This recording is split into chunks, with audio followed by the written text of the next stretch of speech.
Boa noite, meus amados irmãos. Estamos aqui para mais uma live. Semana passada a gente retomou nossas lives semanais.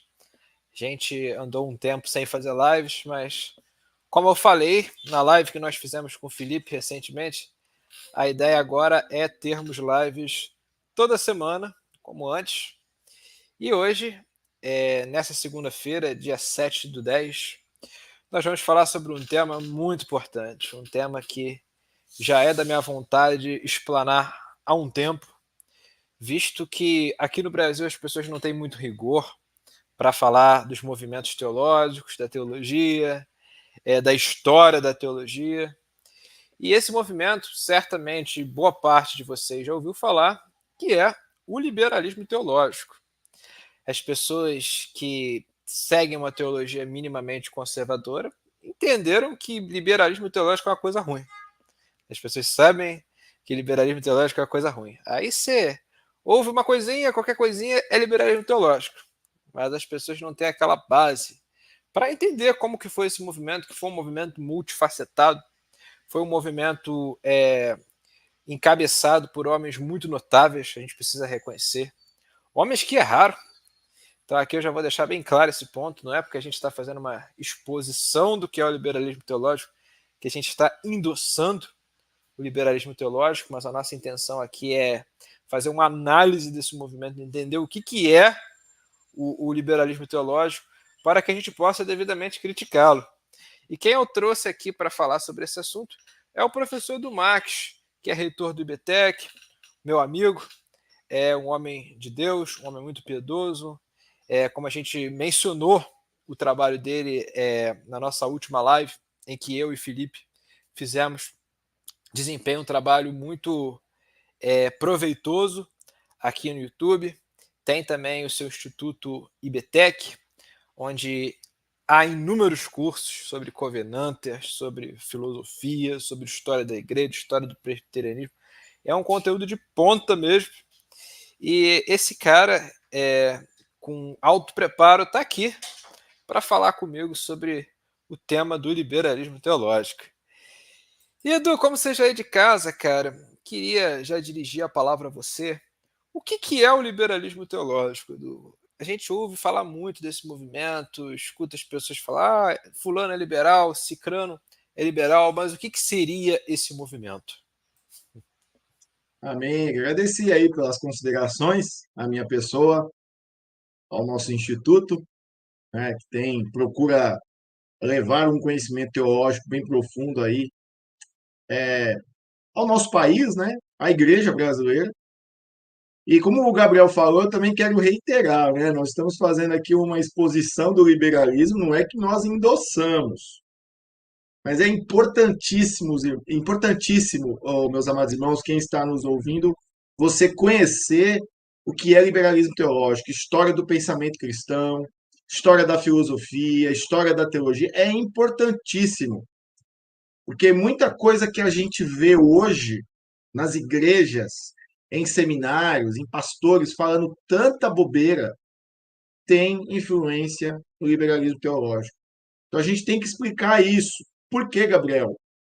Como eu falei até no off, a gente precisa explicar que a gente não endossa, nós não somos favoráveis do liberalismo teológico, porque as pessoas, a gente esclarece, as pessoas parecem que têm prazer em distorcer o que nós falamos. Tem que explicar que a grama é verde, infelizmente. Então, o liberalismo teológico, ele nada mais é, eu estou aqui um esboço aqui que eu vou usar. O primeiro ponto, ele é um sistema complexo. O Gabriel falou, qualquer coisinha a gente já sabe assim, ah, fulano é liberal. Você vê as acusações na internet, vídeos, ah, fulano é liberal, ah, é liberalismo. Pode até ser, mas só que a gente tem que entender que o liberalismo, ele é um sistema complexo, ele foi um sistema muito bem formulado. Haviam teólogos aqui com doutorado, conhecedores de filosofia, não é qualquer um. Não é uma pessoa que começou a estudar teologia ontem, abriu um canal no YouTube, escrever um artigo, tá lá, é liberal. Não. Essas pessoas, elas sabem o que elas estão fazendo, são teólogos. E dentro da história da teologia, alguns deles é visto como um dos maiores teólogos dentro dessa história da igreja. Por mais que erraram, trouxeram grandes problemas, mas a gente tem que entender nesse primeiro ponto, né, que o liberalismo ele é um sistema complexo. Ele também é um sistema individualista e ele não se ajusta a nenhum outro sistema ou dogma. Ele também afirma, ele tem uma ênfase muito forte na racionalidade humana em detrimento da soberania divina. Deus é um mero espectador dentro do sistema do liberalismo teológico. Os liberais também, olha que interessante, eles defendem a absoluta liberdade de expressão. Na verdade, o liberalismo ele surge, né? Vou falar mais à frente, mas adiantar aqui que isso aqui é um ponto muito interessante, Gabriel. Ele surge como uma reação contra os dogmas que eram impostos pela Igreja Católica Romana, né? Se você lê o Hermann Bavinck nas Dogmáticas, quando ele vai falar dos dogmas do catolicismo romano, como a igreja, dentro da visão católica romana, ela tem uma autoridade, o que ela impõe de dogma é verdadeiro, esses dogmas não podem ser questionados. Você tem que obedecer. Isso aí, ó. Logo no início, ele fala na primeira parte sobre isso aí, sobre o escolasticismo católico, sobre a dogmática luterana. E o que me chamou a atenção quando eu li foi isso, que a igreja ela é autoridade dentro do catolicismo romano, então ela impõe e não pode ser questionada. Porque surgiram. Ela tem infalibilidade, né, Edu? A Igreja Isso, Católica ela entende que a ela, Igreja tem ela é infalibilidade. infalível. Os dogmas que ela põe é infalível. O liberalismo ele surge no luteranismo, só que ele não fica só no luteranismo. Ele ataca, ele se infiltra nas igrejas reformadas, igrejas luteranas, igrejas metodistas, igrejas católicas romanas, ele se infiltra tudo, em tudo. Defendendo o que? Essa liberdade de expressão, essa liberdade de pensamento. Ou seja, uma igreja liberal é uma igreja que ela nega os credos, né, os credos históricos, os dogmas, as confissões de fé. O Bavinck ele fala isso. Eles negam essas doutrinas bem objetivas, trazem uma ideia subjetiva e que essa ideia subjetiva passa a ser um dogma objetivo. Eles negam esse dogma feito por várias pessoas, mas eles mesmos trazem um dogma. Então Eles imagine criam um dogma, né? Isso é um eles ponto muito criam um dogma. importante. O Bavinck fala isso bem no início da dogmática. É curioso que eu comecei a ler ontem, né? A dogmática. Interessante. Ele fala isso, que é engraçado que o iluminismo ele veio naquele ímpeto de acabar com os dogmas, só que ele criou. Ele criou um dogma subjetivo, porque ele valoriza a racionalidade humana, a experiência humana. Então imagine uma igreja liberal, não tem um credo. Aqui nós cremos, todo mundo aqui na nossa igreja, a gente crê que Jesus é o Filho de Deus. Um credo histórico, bíblico. Não, uma igreja liberal não. E isso não vai afetar em nada a sua salvação, sua comunhão com Deus, porque é um dogma subjetivo. O que o Gabriel pensa, o que eu penso, o que o outro pensa, não tem problema. Então, eles defendem essa liberdade de expressão. Eles também defendem uma ampla democracia política, porque se eles defendem a liberdade de expressão, então todo mundo tem direito a opinar. E a opinião ou melhor, a verdade ela se torna relativa e a opinião de cada um, por ser subjetiva, passa a ser uma verdade. Então, todo mundo tem a sua verdade. Ela também defende uma expressa tolerância religiosa para que haja um pleno desenvolvimento de suas ideias.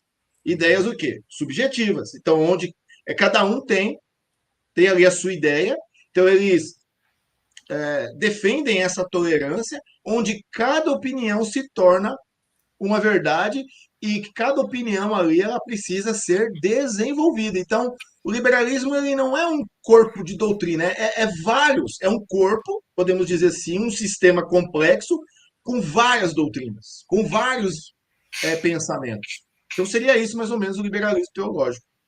Muito bom, Edu. E assim, quando a gente olha para o liberalismo, eu lembro de uma definição que o Machen dá de liberalismo, né?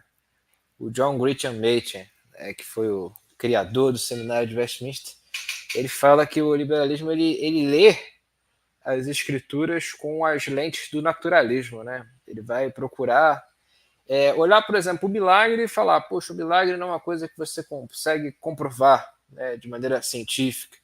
Você não consegue explicar aquilo a partir de leis naturais. Então a gente vai descartando, né? Vai tirando o milagre, vai jogando Isso. tudo para debaixo do tapete, né? Fica só com a parte moral do cristianismo, né? O que importa no cristianismo é só a parte moral, é o senso de dependência, é a questão da ética. Então, assim, Isso. é realmente muito interessante, né, a maneira como o liberalismo ele foi, aos poucos, minando, né, o dogma cristão. Ele foi uma revolta contra o dogma cristão ortodoxo para estabelecer um novo dogma. O novo E a, dogma. e a segunda pergunta, Edu, é o que o liberalismo defende? Assim, quais são as grandes pautas do liberalismo? Qual que é o objetivo desse pessoal liberal em ter essa perspectiva? Então, para a gente chegar aí nessa responder essa pergunta aqui, ó, só voltando antes, o William trouxe aqui algo interessante, ó, seria um tipo de monstro com vários tentáculos. É exatamente isso, cara. Sim. O liberalismo teológico é isso. Ele tem vários tentáculos. Então, aí o que eu falei no início, cabe a nós que somos estudantes de teologia, de filosofia, se você está bem preparado, você é um crente maduro, teologicamente, espiritualmente, leia obras de teólogos liberais. Não que você vai endossar, mas para você ter um conhecimento e saber aonde o calo aperta, né? Aonde o Uhum. calo aperta. Então, há várias obras necessárias, o estudo para que nós, defensores da ortodoxia, ficamos muito bem preparados contra esses teólogos liberais. Então, o liberalismo teológico, um dos primeiros pontos, né, a época que ele surge, ele é um movimento teológico, como eu falei, bem complexo, no final do século XVIII e início do século XIX. Primeiro ponto, ele relativiza a autoridade da Bíblia. Gordon Uhum. Clark, que eu gosto muito de ler, moldou muito o meu pensamento na filosofia cristã, ele diz o seguinte, não só em um artigo, mas em vários dos seus escritos você vai encontrar, né, não essa frase ipsis litteris, né, mas dizendo mais ou menos o seguinte, que todo sistema de pensamento, ele parte e começa de um ponto de partida. Todo sistema de pensamento. Positivistas lógicos, o próprio racionalismo da razão, o empirismo dos sentidos e vários. Os naturalistas, materialistas, enfim, todos têm um ponto de partida indemonstrável. Caso ele fosse demonstrável, ele deixaria de ser ponto de partida. Aí cairia naquela regressão igual de Aristóteles, né? Ad infinito. Não, ele tem um ponto de partida. Então, claro que ele assume o seguinte: já que os positivistas lógicos usam o empirismo para provar o próprio empirismo, por que nós também cristãos não podemos ter um sistema, que é um sistema de pensamento, não podemos ter um ponto de partida? E o ponto de partida do cristão são as escrituras. Não existe cristianismo sem Bíblia. Não existe. Não existe. O cristianismo, ele parte da escritura. Não existe. Então, aonde que eles vão atacar? Relativizando a escritura. Então, ele relativiza a escritura e também vai estabelecer uma mescla da doutrina bíblica com a filosofia e também ciências da religião. Então, um ponto aqui que todo mundo chama de liberal é quando um autor, um pastor, teólogo, que não reconhece a autoridade final da Bíblia em termos de fé, ele é denominado pelo protestantismo ortodoxo de um teólogo liberal. Uhum. Pastores aí que diz que a Bíblia contém erros, precisa ser atualizada, a Bíblia não é a palavra de Deus, ela contém a palavra de Deus, a Bíblia é só um registro humano. Então, assim, eles relativizaram. A Bíblia deixa de ser um ponto central. Por quê? Porque eles atacam os dogmas principal, né, da fé cristã. Porque o liberalismo ele começa no luteranismo e principalmente nas igrejas reformadas. Depois vai pegando tudo. O catolicismo também tem teólogos liberais, no anglicanismo, a gente vê muito disso. Então, o que Paulo fala, por exemplo, sobre a submissão da mulher, mas isso aí é da época. Hoje não tem mais. O que Paulo fala sobre casamento, não, isso é da época. O casamento é um homem e uma mulher, não. A Bíblia não é verdade, ela não é um padrão. Eu interpreto de acordo com a minha razão, com o meu tempo e minha cultura, né? Que tem teólogos liberais como Paul Tillich, ele vai falar isso. Você interpreta a Bíblia com a cultura. Eu tenho obras aqui do Paul Tillich aqui sobre cultura, No Limite, Teologia da Cultura, ele vai tratar isso. A gente vai ver mais para frente, mas tem muito mais. Então, o ponto principal do liberalismo aqui que eu quero falar é a relativização das escrituras sagradas. Muito bom. Ô, Edu, cara, tu falou duas coisas aí que me chamaram a atenção, cara. Cara, primeiro, essa questão do fato dos liberais eles atacarem a inerrância bíblica. E uma pergunta que eu quero fazer, que eu acho que ela é oportuna, é o seguinte: uma vez eu escutei o Rodrigo Bebo, né, no seu programa de teologia, falando que ele defende uma forma de inerrância relativa. Que ele explicou basicamente o seguinte, amparado em outros teólogos, né, isso não é uma coisa que ele inventou. Ele falou que a Bíblia ela tem alguns erros. Tipo, Jesus teria errado algumas referências de lugares, os autores bíblicos teriam errado algumas coisas, mas em alguns aspectos, né, secundários, isso não afetaria a mensagem da Bíblia. Você considera esse tipo de fé na inerrância relativa uma influência do liberalismo? É. Ó, tem um ponto aqui interessante. Eu não creio nesse tipo de inerrância relativa, né? Eu creio na preservação dos textos, tá? O Bibi Warfield, olha que interessante. O Bibi Warfield foi um grande teólogo. Eu tenho alguns pontos contra. Ele tem um livro de defesa da escritura muito bom, de autoridade da Bíblia. Só que o Bibi Warfield, a escola de Princeton, que era evidencialista, vou falar aqui, defendia uma apologética evidencialista. Charles Hodge, o Alan Hodge, eles redefiniram a ideia de não só de inerrância, mas de inspiração. Então, para eles, para Bibi Warfield, somente os autógrafos originais são inspirados, as cópias não. Sim. Eu Então conheço essa visão. é mais ou menos isso aí. Tipo assim, as cópias, então isso aí depois vai desenvolver mais. As cópias poderiam ter erros, mas não afeta o conteúdo. Por exemplo, essa Bíblia que eu tenho aqui, eu creio, ela é um livro, né? Um pedaço de papel, com tinta, com letras. Beleza, é um livro. Só que não é um livro qualquer. Eu creio que está aqui, ainda a minha é King James. Eu creio que está aqui é a palavra de Deus. Ela é inspirada, isso aqui para mim. Eu não abro mão disso. E daqui, meu ponto de partida, eu desenvolvo todo o meu sistema teológico, que eu acredito muito importante, Gabriel.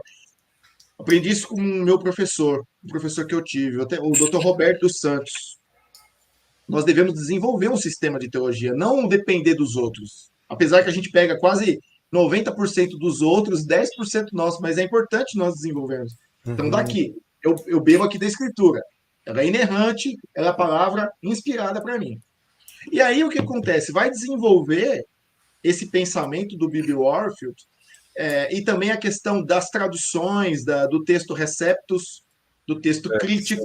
É uma boa discussão isso aí, hein? Então, é uma discussão, se a gente entrar aqui, a gente vai perder um pouco o foco. Sim. Falar sobre bibliologia, a maioria das nossas traduções que tem aqui mais comum são do texto crítico, que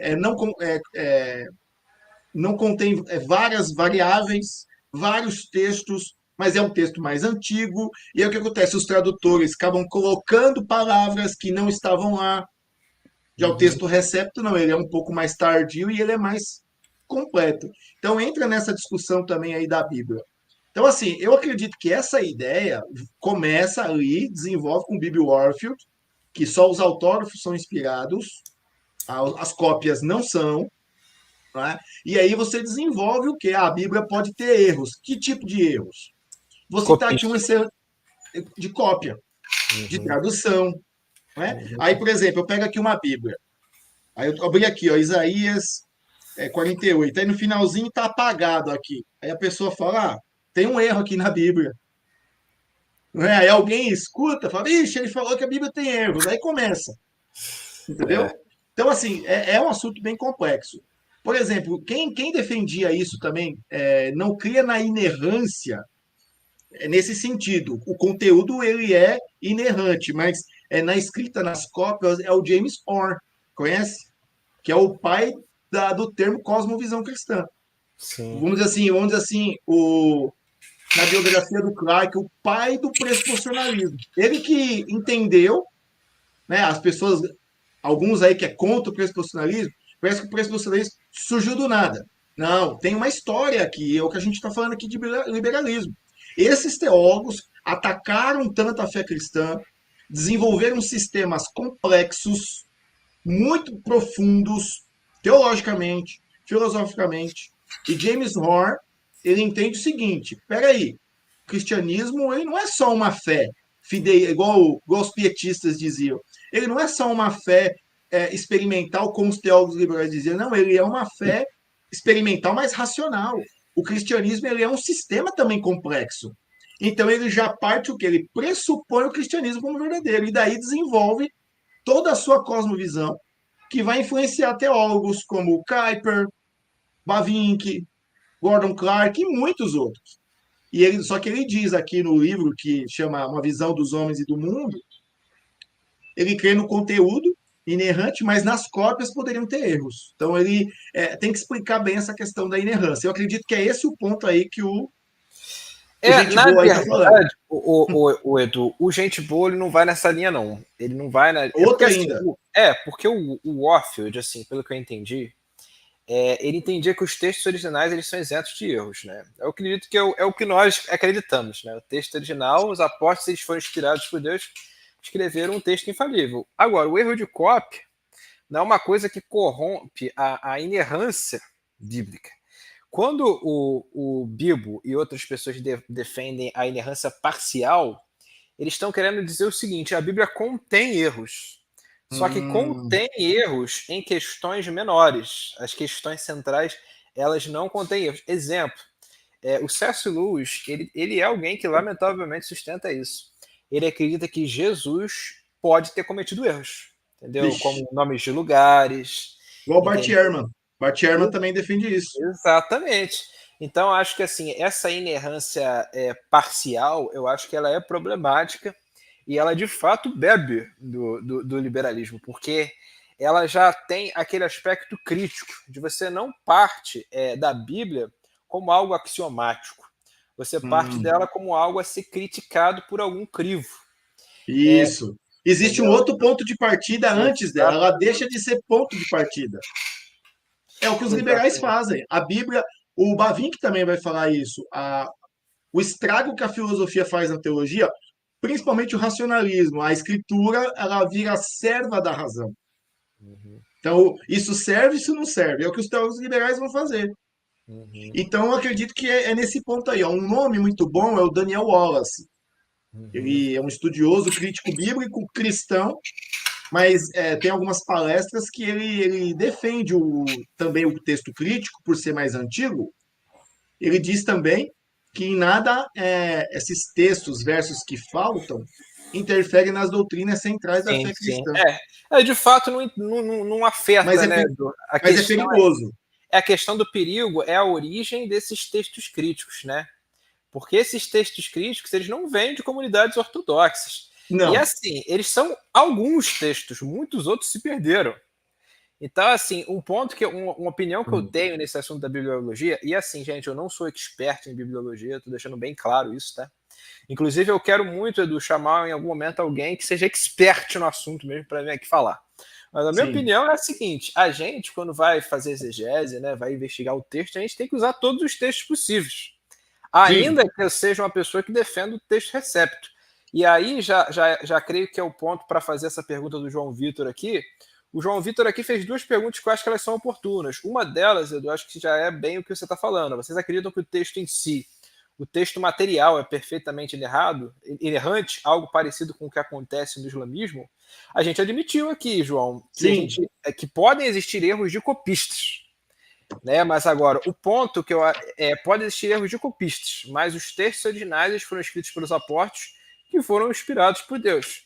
Aí vem o segundo ponto, a segunda pergunta dele, que eu acho que é interessante você falar, Edu, que é o seguinte: Sim.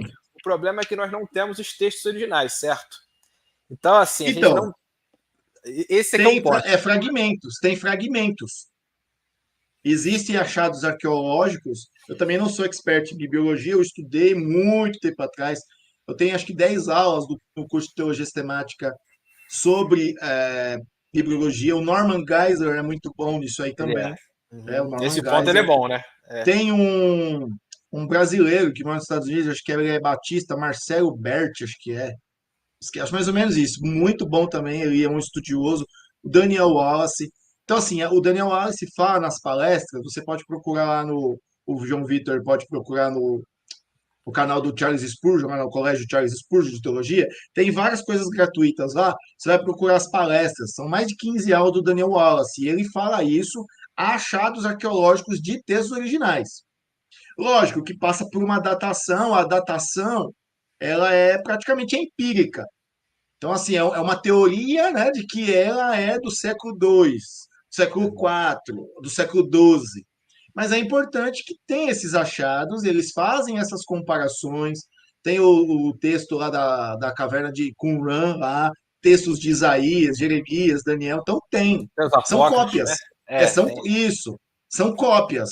Não são os textos originais, nós podemos dizer que praticamente se perderam. Sim. O que tem são cópias, mas o conteúdo, sim, dos copistas, eu acredito que o que chega para nós perfeitamente é o mesmo conteúdo, pois creio na preservação de Deus, como diz lá na Confissão de Westminster. Sim, eu entendo, Edu. Assim, o João Vitor, ele até está lembrando um ponto importante, né? Ele é católico romano, né? A gente já teve algumas discussões proveitosas nos comentários, tá? Assim, o João é um cara realmente que teve uma discussão comigo de alto nível, não é que nem outros que vêm discutir, né, de maneira bem. Ah, sim, de internet.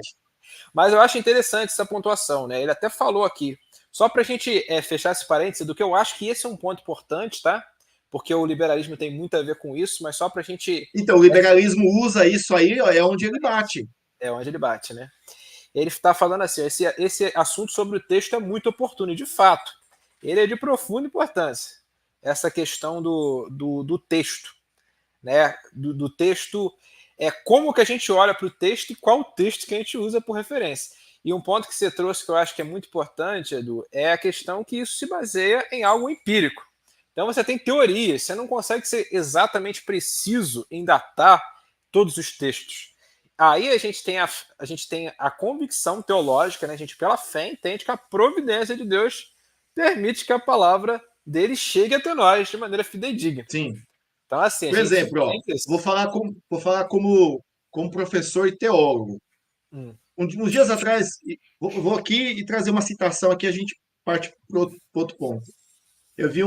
Vou falar como um teólogo aqui. Eu praticamente eu defendo os 66 livros que as igrejas protestantes defendem, como palavra inspirada e inerrante. Aí uma vez eu estava vendo um debate de um cara, debate de cessacionismo e continuismo, onde o cara afirma lá que o 1 Coríntios 13:10 é o perfeito ali, é a escritura, que, ao meu ver, é insustentável esse posicionamento. Até teólogos cessacionistas não sustentam isso. Os reformadores nunca usaram esse texto. Mas aí o ponto que o oponente, que era da igreja pentecostal, ele fez uma pergunta, porque ele é um estudante, o outro começou a estudar agora. Ele perguntou assim: tá, beleza, que cânon? Porque dentro da história do pensamento cristão há vários cânones. Há o Sim. cano protestante, há o cano católico, há o cano armeno, o sírio, há o etíope, há o copta, há o russo. Qual? Então, assim, é um assunto que dá um debate profundo só tratar sobre isso. O Lucas Gesta fez uma postagem que até ficou polêmica, também recomendo, excelente professor de história da igreja. Ele trata que na igreja de Antioquia houve uma preservação dos textos. Não é nem Roma, que os romanos, né, os católicos romanos, querem trazer para si que eles preservaram. Houve alguns textos preservados lá, mas Antioquia é mais antigo ainda, que havia uma igreja lá. Então, eu recomendo também procurar o Lucas Gestas. Sobre essa questão da inspiração, eu vou citar aqui o Clark, uma, no, num artigo, né, de Toronto School, diz o seguinte, ó, tecnicamente, há uma distinção entre Bíblia, como a palavra escrita, e a palavra de Deus. Olha que interessante que ele fala aqui. As duas coisas não são sinônimas. O Dr. Clark escreveu: Deus falou a Adão, Noé, Abraão e aos profetas. Essa fala não é uma palavra escrita. Ele falava de voz audível, né? Mesmo que todas as palavras, e ele diz que isso é duvidoso, próprio Clark, um defensor da escritura, tenham sido inseridas mais tarde na Bíblia, nem tudo. Então, inspiração não é sinônimo de canonicidade. A gente vai ver na própria escritura que nem tudo foi relatado. Aí ele continua. Os teólogos mais ortodoxos admitem que Jesus, palavra de Deus, não era literalmente símbolos de tinta escritos em um pedaço de papiro ou velino. Além do Que é a mais, o coisa poder. material, né? Que é o conteúdo Isso, material. conteúdo material. Aí ele continuou. Além do mais, o poder e a sabedoria de Deus, identificado em 1 Coríntios 1:24, bem como a palavra criador em Provérbios 3, 19 e 20, não são caracteres hebraicos em uma página. Dessa forma, Clark diz, pode legitimamente dizer que a Bíblia é a palavra de Deus, embora a palavra de Deus não seja toda a Bíblia. Ou seja, Deus ele não falou tudo, muitas coisas não foram escritas. Então, eu acho muito interessante isso, porque a palavra de Deus ela é eterna.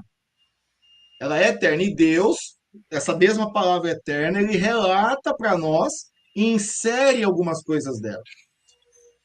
Esse é um ponto, tá? Então, mas voltando lá, só para a gente dar um ponto aqui, passar, precisa mesmo se aprofundar nessa questão da bibliologia, porque é onde os liberais atacam mesmo. Só para a gente encerrar. Falar sobre os principais nomes do liberalismo que eles Perfeito, creem? perfeito. Uhum. Vamos Pode? lá, né? Pode? Pode falar. Então vamos lá. Deixa eu tomar uma água aqui. Aqui Esse tá um assunto calor, tá cara. muito Aqui em pano pra Minas. manga. Aqui também tá quente, né? Nossa, eu peguei água gelada aqui, já tá quente. Então vamos lá. Oficialmente, a teologia liberal ela se iniciou no meio evangélico, como eu falei, com um alemão. Eu estou estudando alemão e aprendi a falar essa palavra. A gente fala errado. É o Friedrich Schleiermacher. A gente fala Schleiermacher, né? Meio português, mas é Schleiermacher, que viveu de 1768 a 1834. Algo que ele começou a negar. Ele era um pastor luterano. Ele negava a autoridade da Escritura e, igualmente, a historicidade dos milagres de Cristo. O Schleiermacher, ele não deixou uma só doutrina bíblica a qual ele não contestasse. Para ele, um ponto principal, ele é o conhecido como o pai do liberalismo. O que vale para ele entendeu, né, dentro da sua teologia, que o cristianismo ele não é baseado em dogmas, em doutrinas, em credos, em confissões, mas em algo, um sentimento humano. Para ele, se a pessoa sentia essa comunhão com Deus, ela estaria salva, mesmo sem crer no Evangelho de Cristo. A pessoa sentia a presença de Deus. Ah, eu estou aqui sentindo a presença de Deus. Aquela pessoa, ela é algo bem subjetivo. Ela, para ele, é uma prova de salvação.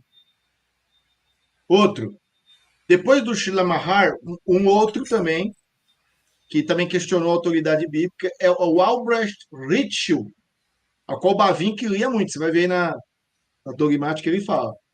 Ele faleceu em 1889. Para o Ritschl, a experiência individual vale mais que a revelação escrita. Interessante.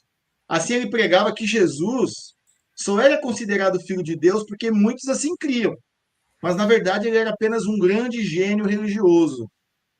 Uma palestra do Nicodemos, quando ele lançou aquele livro Apóstolos, ele mesmo nessa palestra, ele fala que ele consultou teólogos liberais. E teólogos liberais fizeram um bom trabalho histórico em reconhecer que Jesus realmente existiu. Existia um homem na Galiléia chamado Jesus. É a busca do Jesus histórico. E vários teólogos liberais, lógico, que eles estão colocando Jesus apenas como um homem, um gênio, um conhecedor da lei, não como algo divino. Mas eles fizeram um bom trabalho, então nós podemos consultar, até mesmo teólogos liberais comprovam que existiu um homem chamado Jesus, um gênio. De acordo com o Ritschl, ele era um gênio religioso.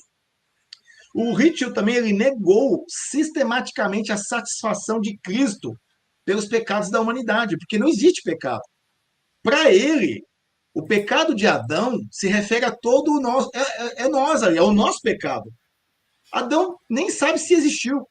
Adão é algo só simbólico, foi um escrito ali dos judeus para entender como que nós nos afastamos de Deus. Quando eu peco, é o Adão ali está falando de mim ali, é quando eu peco, quando eu desobedeço. Então, para ele, Adão literalmente não existiu. Então, não existiu o pecado original, então ninguém foi afetado por esse pecado original. E ele também pregava que a entrada no reino de Deus se dava pela prática da caridade e da comunhão entre as pessoas, da ajuda ao próximo, algo que incomodou muito Bavinck, vai ver na dogmática, nas igrejas reformadas que não tinham essa prática. Para Bavinck, as igrejas reformadas estavam com uma ortodoxia morta, as outras que eram liberais tinham essa prática do amor com as pessoas mais necessitadas, enfim, mesmo de forma errada. Então você entra no reino de Deus quando você ajuda os pobres, dá esmolas, pratica caridade, a comunhão entre as pessoas e não pela fé. Esse foi o Ritual. Tem um outro aqui também. Esse eu conheci por uma live do Vitor.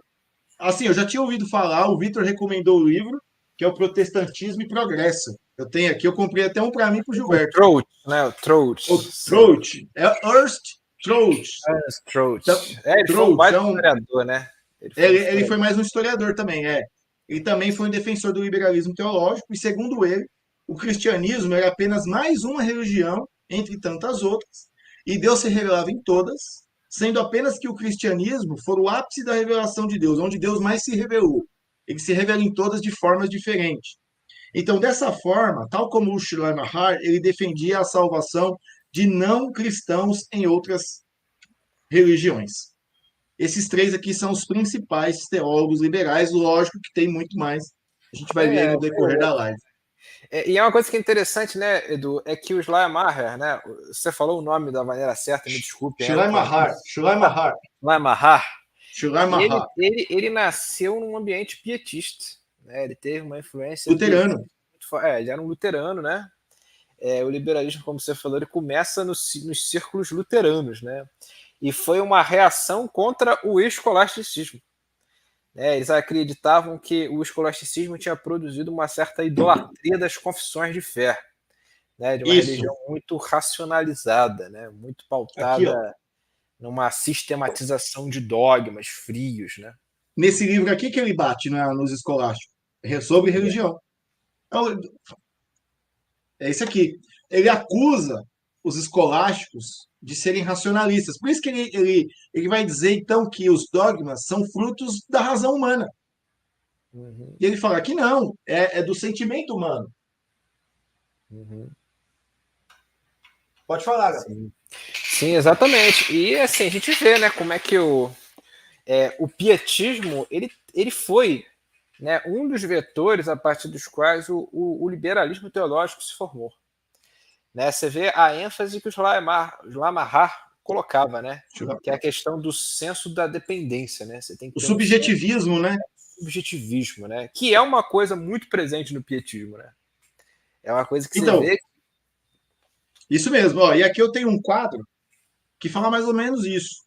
Que o contexto espiritual é o pietismo alemão, o contexto filosófico, que também está crescendo, é o racionalismo e o iluminismo, contexto literário, a dúvida, contexto religioso, o pluralismo, o contexto histórico também nessa época, o progresso científico, a ciência começou a questionar se os milagres realmente existiram ou se eram só fantasias, e também um outro contexto espiritual, sem fé. As igrejas, segundo alguns que eu li, nesse período da queda do escolasticismo, ele não produziu mais nada, deixou as igrejas numa ortodoxia, vamos dizer assim, morta. As pessoas não tinham fé. A fé foi se perdendo. Eu vou na igreja como uma mera questão social. Exato. Igual a gente vê hoje. É uma crítica que até o Soren Kierkegaard faz, né? Soren Kierkegaard, ele também era alguém que teve uma influência pietista e ele atacava isso. Ele atacava que a Dinamarca, né, que ele era dinamarquês, ela estava passando por esse processo aí, cara. Tava muito hegeliana, né? Você tinha uma ortodoxia. O Hegel tinha chegado por. Você tinha uma ortodoxia cristã, todo mundo era cristão, mas ninguém era cristão, na verdade. Isso. É interessante. Outra pessoa que fala isso também, que é engraçado, Edu, soube há pouco tempo, outro cara que acusou a igreja de cair nisso foi o Grover Van Prinster. É, que foi um dos predecessores do Kuyper, né? Ele foi o criador do partido, né? Do Kuyper, né? Que depois ficou o partido antirrevolucionário. O Grover Pincer, ele falava que a igreja ela caiu numa aridez. Ela passou a idolatrar confissões, né? Idolatrar a ortodoxia, mas sem viver um cristianismo sólido. mas é Então, exatamente o que a gente vê hoje, Gabriel. O meu ponto, minha tese, vamos dizer assim, eu ataco isso aí também. Você vê nas igrejas reformadas um extremo que é só um conhecimento teológico, intelectual, mas as pessoas não vivenciam aquilo. No outro lado, as igrejas pentecostais não têm uma doutrina, uma ortodoxia muito boa, mas é voltada a um emocionalismo. Abre as portas para tanto herege aí hoje. Então, são dois extremos. Lembrando também aqui ó, que um outro influenciador do liberalismo teológico foi o Kant. sim. O Kant também ele fala que o cristianismo, embora seja uma expressão da religião natural, não é a religião verdadeira. Pois a verdadeira religião, sendo natural e universal, não pode ser fundada por qualquer homem. Então, o Kant também influenciou. O Kant também bateu, levantou críticas nos escolásticos. Vamos dizer assim, caiu a escolástica. Surgiu outros homens, né? Aqui, ó, eu tenho mais aqui separado do Shilai Mahara, aqui, muito interessante, né? Que diz que o impacto da obra do Kant ele teve um desenvolvimento posterior na teologia, ele influenciou muito, né? Principalmente o Shlomo Mahar, né? Que ele é considerado o pai da teologia moderna, pai da hermenêutica moderna, pai do liberalismo teológico. Então, a sua maior contribuição foi o livro A Fé Cristã, que é sobre a religião, onde ele conceitua a religião da seguinte forma: ele diz o seguinte, Deus e o mundo são um, em última análise, idênticos. Deus e o conceito natural são um. Deus é a única substância indivisível. No que se refere à Trindade Santa, ele diz o seguinte: que o Filho e o Espírito são simplesmente formas de revelação desta substância. O Espírito Santo é identificado como o Espírito público que aviva a comunhão dos crentes. Assim, o teólogo alemão ele se aproximou da heresia sabelianista. Ele nega a Trindade. É. E tem mais, ó, uma outra corrente filosófica que surgiu na Alemanha, o romantismo. Né? O romantismo também rejeitou a ideia do diabo e de espíritos maus. Um detalhe, Edu, é que eu fiz uma live aqui no canal sobre romantismo com o Renato. O Renato, que ele é um especialista em Kierkegaard, né? Alguém que estudou muito a obra do Kierkegaard. Ele fez comigo uma live inteira sobre o romantismo. E olha que coisa interessante, né? O romantismo, ele saiu do pietismo. Também, Existe um na Alemanha. intelectual, na Alemanha, existe um intelectual chamado Isaiah Berlin, que ele escreveu uma obra chamada Raízes do Romantismo, né, que eu li por indicação do Renato. E essa obra mostra como que a raiz do romantismo foi o pietismo. Porque o pietismo, quando ele se colocou contra a religião rígida, escolástica, muito racionalista, ele apelou para um subjetivismo, só que ele apelou para um subjetivismo sendo cristão. O Com o Kierkegaard, né? tempo. Não, o pietismo. O O pietismo. pietismo, Porque o pietismo ele o era Kierkegaard também subjetivista. vai ter Kierkegaard também vai ter esse É, mesmo posicionamento, né? então, o Kierkegaard, o que acontece, né? Eu tenho uma live também sobre Kierkegaard, tá, pessoal? No meu canal aqui, eu fiz com o Renato, né? O Renato expõe o pensamento do Kierkegaard. Ele é meio complexo, né? Ele herda algumas coisas do pietismo, ele se coloca contra o escolasticismo, e é interessante, né? Porque existem algumas críticas que realmente eu vi que são feitas à pessoa do Kierkegaard que são meio equivocadas, né? Inclusive da parte do Francis Schaeffer. Se você tem interesse em Kierkegaard, é recomendável que você assista depois minha live Eu com o vou ver. Renato. Né? O Eu Clark tô também vendo. bate bastante no Kierkegaard, O porque ele é Kiss, subjetivista. é. Ele, Mas o ele, Renato. o que o Então, Renato mas falou? O Renato ele vai numa linha diferente, né? Ele vai falar que É, não é bem o, isso. Né? no No, livro Três Tipos de Filosofia Religiosa, Clark ele vai tratar do empirismo, que é o mais comum, o racionalismo, que ele diz que é uma razão sem fé, que era o que os liberais, os petistas acusavam os escolásticos, Uhum. Eles se tornaram racionalistas. A galera vai falar que não, mas se tornaram. O próprio William Van Selt aqui, o livro da editora do Torinho, ele vai falar isso. Tinha muita acusação lá na queda, né? Teve a alta, uma média e uma baixa. Na baixa, muito racionalista, mas ele vai criticar o racionalismo em si, né? Tudo, não só escolástico. O Clark, uma razão sem fé. E ele tem o irracionalismo, que é uma fé sem razão, é onde ele É, coloca o Kierkegaard, né? o Kierkegaard, Paul Tillich e É, outros. Que é é meio aquela fé complexo. do salto no escuro, né? Você tem que dar um É, salto de fé. quem trouxe isso foi o Kierkegaard. O Kierkegaard trouxe a ideia de salto de fé, né? Aí Salto de fé. o Renato, cara, ele explica o seguinte, ele fala que essa ideia de salto de fé ela tem a sua raiz em Lutero. É. E o Lutero teria acreditado nisso, e o Kierkegaard teria sido um teólogo, né, confessional, um cara É extremamente porque o Lutero, eu já ouvi falar já, o Lutero ele parte da fé, né? A fé seria ele uma parte da reação fé. humana, da vontade humana de Isso, você. porque o luteranismo ele põe uma ênfase muito grande na justificação pela fé, né? O Isso. calvinismo ele acredita na justificação pela fé, mas ele bota ênfase maior na soberania de Deus, né? A Sim. gente parte da soberania de Deus para a justificação pela fé. O luteranismo não, ele tem uma ênfase muito grande e o Kierkegaard teria herdado disso. Mas enfim, Interessante. pessoal, é interessante. Depois você Eu vê vou a ver live essa do live. Kierkegaard, você vai abrir sua mente em relação ao Kierkegaard. Mas um ponto só que eu estava falando do pietismo, o pietismo, Edu, o que acontece? Ele gerou o romantismo, porque ele era um movimento cristão, mesmo com alguns desvios, com todos os problemas que a gente aponta, ele era um movimento que se esforçava para ser cristão. Quando ocorreu a secularização de Kant, do iluminismo, o que aconteceu? O elemento cristão foi por água abaixo, mas o subjetivismo continuou. Então você Continuou. vê no romantismo aquela intenção de resgatar o passado glorioso, essa ideia que até hoje, né, eu vejo muita gente tendo, a Idade Média é uma idade maravilhosa. Isso é uma coisa extremamente romântica. Porque os Romântica. românticos, eles queriam olhar Entendi. para trás. Eles falavam assim, pô, o iluminismo está muito ruim. Você tem máquinas, você tem fábricas, você tem a corrupção, tudo de ruim. A gente quer voltar para a Idade Média. Só que o Renato ele explica isso muito bem. A Idade Média que essa galera quer voltar, inclusive no século XXI, é uma Idade Média que não existe. Eu falo muitas vezes, sabe, Edu? Viver na Idade Média devia ser uma porcaria, cara. Devia ser muito ruim viver na Idade Média, né? As pessoas ficam olhando o lado bom da Idade Média e negam Esquece o lado ruim. o lado ruim. Acha que Sem todo saneamento básico, sem, cara, né? um terço da população morrendo Oprimido. por conta de peste. Então, assim, é muito oportuno isso que a gente está falando. Por quê? Porque você vê que daí que veio o liberalismo teológico. Em antagonismo com o escolasticismo, né? Em Sim. antagonismo com aquilo que era a linha mainstream do cristianismo, né? Ó, outros pontos aqui do Shilai Mahar, as histórias do Éden não devem ser interpretadas como historicamente verdadeiras. Devem ser vistas como expressões válidas da consciência de Deus e não devem ser ignoradas, mas vistas como alegorias.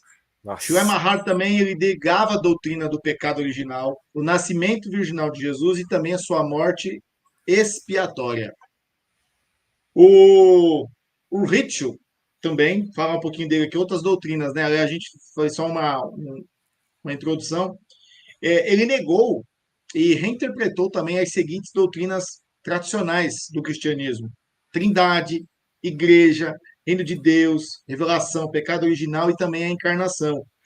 Então, para ele também a salvação se dava pelo entendimento da vontade de Deus e a prática de boas obras, né? O amor, né? Ah, vamos amar mais aí. A divindade de Cristo para ele, ela era figurada e se caracterizava unicamente pela unidade de sua vontade com Deus, configurando uma espécie de monotelismo. Não é? Meio que Jesus e Deus seria apenas uma figura, uma representação de Deus. Ele teve um discípulo, que o Clark fala muito também no livro Filosofia da Ciência e a Crença em Deus, Teologia e Linguagem, que você já deve ter ouvido falar, que é o Adolf von Harnack. Cara, Já ouviu falar dele também? Ele foi já, com discípulo certeza. do Ritchell. E ele teve uma série de conferências realizadas em Berlim no ano de 1900, que foram compiladas e publicadas com o título O que é o Cristianismo, onde ele procura apresentar um sumário do que ele considerava a essência do evangelho. Se eu não me engano, o Harnack ele foi médico também. O miolo da mensagem do Evangelho, segundo Harnack, é o reino de Deus. E os cristãos devem seguir o exemplo de Jesus, de uma retidão superior, governada pelo quê? Pela lei do amor, que existe independente do culto religioso. Independente de qualquer tipo de liturgia, você deve amar. Você vê que a ênfase sempre está no amor. É uma coisa, é uma doutrina bíblica que você deve amar. Você tem que amar as pessoas. Então eles pegam uma verdade e formam um sistema complexo e desvirtua essa verdade. Outros também colaboradores que a gente vai chegar, ó.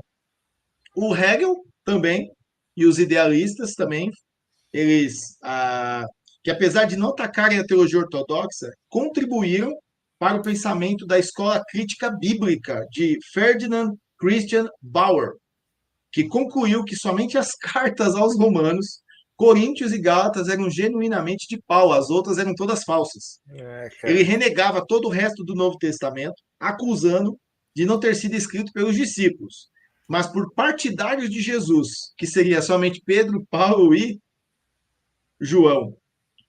Conhece o Strauss, Uhum, David conheço. Friedrich Strauss também, que influenciado por Reimarus e pelos ensinos da escola de Tübingen, considerou o Evangelho de João como não tendo sido escrito no século I, mas posteriormente por um dos seus discípulos. Em uma de suas obras chamada A Vida de Jesus, criticamente examinada, de 1836, ele considerou os milagres bíblicos atribuídos a Jesus como algo impossível, Ah, e o justificando naturalismo. naturalismo. Ele justificava isso através de um mito, da ideia de mito. Eram mitos ali, e que teriam sido escritos no século II para encaixar Jesus como Messias. Porque para ele Jesus era apenas um homem, um gênio, um homem ali que é, o Jesus existiu, né? Para ele, Jesus existiu, o homem Jesus, o Yeshua, mas o Cristo, o Messias, é um mito. Era uma construção, né? Uma construção social aí que os Construção discípulos social. viram nele. Como já percebeu que tem muitos líderes assim? Esses líderes neopentecostais, apóstolos de seitas, ou outros que dizem que é a encarnação de Jesus, aquela pessoa realmente ela existe. Mas aí cria-se toda uma construção social em cima que aquele cara ele é um Cristo, ele é um tipo de ungido ali de Deus. Então ele vai falar que esse mito, esse Cristo, ele é um mito, foi criado pela igreja no século II. Também seus Inclusive, conceitos. Edu, Hum, algumas ideias que eles usam nessa ideia de que Jesus foi construído são até engraçadas, né? Eu já vi que sim, teve um caso de um liberal que ele falou que Jesus, na verdade, ele não ressuscitou, ele morreu na cruz e acabou. Só que os discípulos eles criam tanto em Jesus isso. que eles entraram num delírio coletivo. E esse delírio coletivo seria a base do cristianismo. Seria uma crença existencial. Os discípulos, isso, passaram a crer tanto naquilo que davam sua vida por aquela ideia, Isso, cara, por essa crença. chega a ser até Ele também. engraçado, Edu. Eu não sei se é, Sim. mas pra mim chega a ser até engraçado. Que é um negócio muito mais mirabolante do que acreditar também que essa É, é. coisa aconteceu Não, mesmo, as né? ideias deles são tão mirabolantes que são mais o que eles chamavam os milagres de mito. Que É, para eles os mitos eram mirabolantes, mas as suas refutações, né, são mais mirabolantes ainda. é. Os conceitos daqui do Strauss influenciou seitas esotéricas, sabe? Qual nova era? Então, o que a gente observa aqui é que desde o racionalismo até o romantismo, a tentativa de adaptar o cristianismo à filosofia, fazer, é o que o Bavinck ele condena, ele ataca isso aí. O cristianismo foi uma péssima influência. Ao invés da filosofia ser serva da teologia do cristianismo, no século XVIII para cá o cristianismo passa a ser serva da filosofia, né? E esse pensamento em vigor ele vai descaracterizar a religião cristã em face do homem moderno. É aquilo, né? É uma frase que eu ouvi. Chegou a modernidade, as grandes descobertas científicas, ou o homem moderno se adapta à Bíblia, ou a Bíblia se adapta ao homem moderno. Eles preferiram pegar a Bíblia e procurar adaptar ela ao homem moderno. Mais alguma? Vamos seguir? Foi todas as Vamos seguir aqui, influências? ó. Eu tenho aqui o pensamento liberal resumido. Também é mais interessante que também. Isso aqui foi umas aulas que eu fiz muitos anos. Uhum. primeiro ponto que os liberais eles defendem, né? A gente vai encontrar muito nisso em vários teólogos, é que o caráter de Deus é puro amor. Ele ama, independente da sua condição sexual, independente da sua condição financeira. Ele é amor. Deus é amor, sem Uhum. padrões morais. Não há uma moralidade em Deus, é só amor. Então, todos os homens, para os liberais, eles defendem um universalismo e uma forte ação social. São filhos de Deus e não existe pecado, porque o pecado é um mito, é uma ideia, é uma alegoria de um afastamento. Quando a gente se entristece, sente triste, faz alguma coisa que desagrada a Deus, o pecado, na verdade, não existe para os liberais. Então, ele não separa ninguém desse amor. E a paternidade de Deus e a sua filiação divina são universais. Então, é por todos, por todos. Todo mundo é filho de Deus, né? Todo mundo é filho de Deus. O segundo ponto também que muitos teólogos liberais defendem, né, é que existe uma centelha divina em cada pessoa. Portanto, Isso o é homem no gnóstica, né? é bem gnóstico, é o homem no íntimo, ele é bom. Ele é bom o homem, porque ele tem essa centelha de Deus. Então não existe pecado, então não afetou em nada ele. Ele só precisa, sabe do que? De encorajamento, que isso é feito na comunhão uns com os outros para fazer o que é certo. Terceiro, Jesus Cristo é Salvador somente no sentido em que ele é o exemplo perfeito de homem e nós devemos segui-lo. Ele é Deus somente no sentido de que ele tinha uma consciência perfeita e plena de Deus. Para alguns teólogos liberais, Jesus foi um homem perfeito, que foi o único que entendeu o chamado de Deus para o homem. Né? Foi o único. E ele é um homem normal, ele não nasceu de uma virgem, ou seja, Maria e José tiveram relações sexuais, ele não realizou milagres e não ressuscitou dos mortos. Tá? Não, ele morreu, como Ele foi você um falou aí. mestre, né, de moral, né? É, Foi um mestre foi da um moral. mestre da moralidade e do amor. Nossa. Quarto, muitos liberais dizem que o cristianismo só é diferente das demais religiões quantitativamente e não qualitativamente. A qualidade de religião é a mesma, porque você tem a centelha, você busca aquela experiência. Então, todas as religiões, para os liberais, são boas e levam a Deus. O cristianismo, para os liberais ainda, o que eles falam? É apenas a melhor delas. Todas são boas, mas o cristianismo é a melhor. Então, seja cristão, você pode ser um hindu, um budista, seja lá o que for, mas é boa também, não tem problema, vai te levar a Deus, vai te salvar, mas seja cristão, que o cristianismo é melhor. O cristianismo é mais complexo. Cinco, é o ponto principal, né? Que a Bíblia ela não é o registro infalível e inspirado da revelação divina, mas o testamento escrito da religião que os judeus e os cristãos praticavam. Ela não fala de Deus, mas do que estes homens judeus e os discípulos ali de Jesus criam sobre ele, ou seja, são experiências pessoais deles. Sexto, doutrina ou declarações proposicionais, como a que nós encontramos em credos e confissões da igreja, não são básicas para o cristianismo. Então, visto que o que molda e forma a religião é a experiência e não a revelação. Então, credo serve para nada, não. Para você confessar sua fé, a escritura, as proposições da escritura, não. É a experiência que vale. Somente aqui, passa aí para você. Falar um pouquinho. Muito bom, Edu. Cara, assim, acho que a gente podia olhar algumas perguntas aqui. Tem umas perguntas muito boas aqui, cara. Vou fazer uma aqui, que eu Pode acho que é mandar muito bala, mano. importante, cara. Ó, do Jonathan. Jonathan fez duas perguntas. Uma delas diz assim, ó, como o liberalismo teológico afeta a moralidade e ética cristã? Se os valores bíblicos são relativizados, o que isso significa para a visão cristã de pecado, justiça e santidade? Em resumo, como é que o liberalismo afeta isso, né? Ele afeta afeta a moralidade, sendo que, cara, ele relativiza questões como pecado, justiça, santidade. Então, eu acredito que eu já até respondi isso lá no decorrer da live, mas vamos lá. Vamos supor, se eles atacam a fonte do cristianismo, que é a Bíblia, que é o padrão de moralidade e ética cristã, é o que o Clarke fala na filosofia da ética, no A Visão dos Homens, visão cristã dos homens e do mundo. Então, fazer aborto de bebês não é errado. Eu matar as pessoas, que vai, com qual padrão, se não tem? Né? Então, olha o perigo. Então, pode ter casamentos homem com homem, mulher com mulher. A gente vê hoje na modernidade pessoas que casam com animais, cara.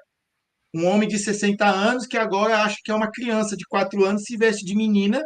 Eu vi isso numa um perfil de uma moça que eu sigo, que ela bate, chama Nine Borges, já viu ela?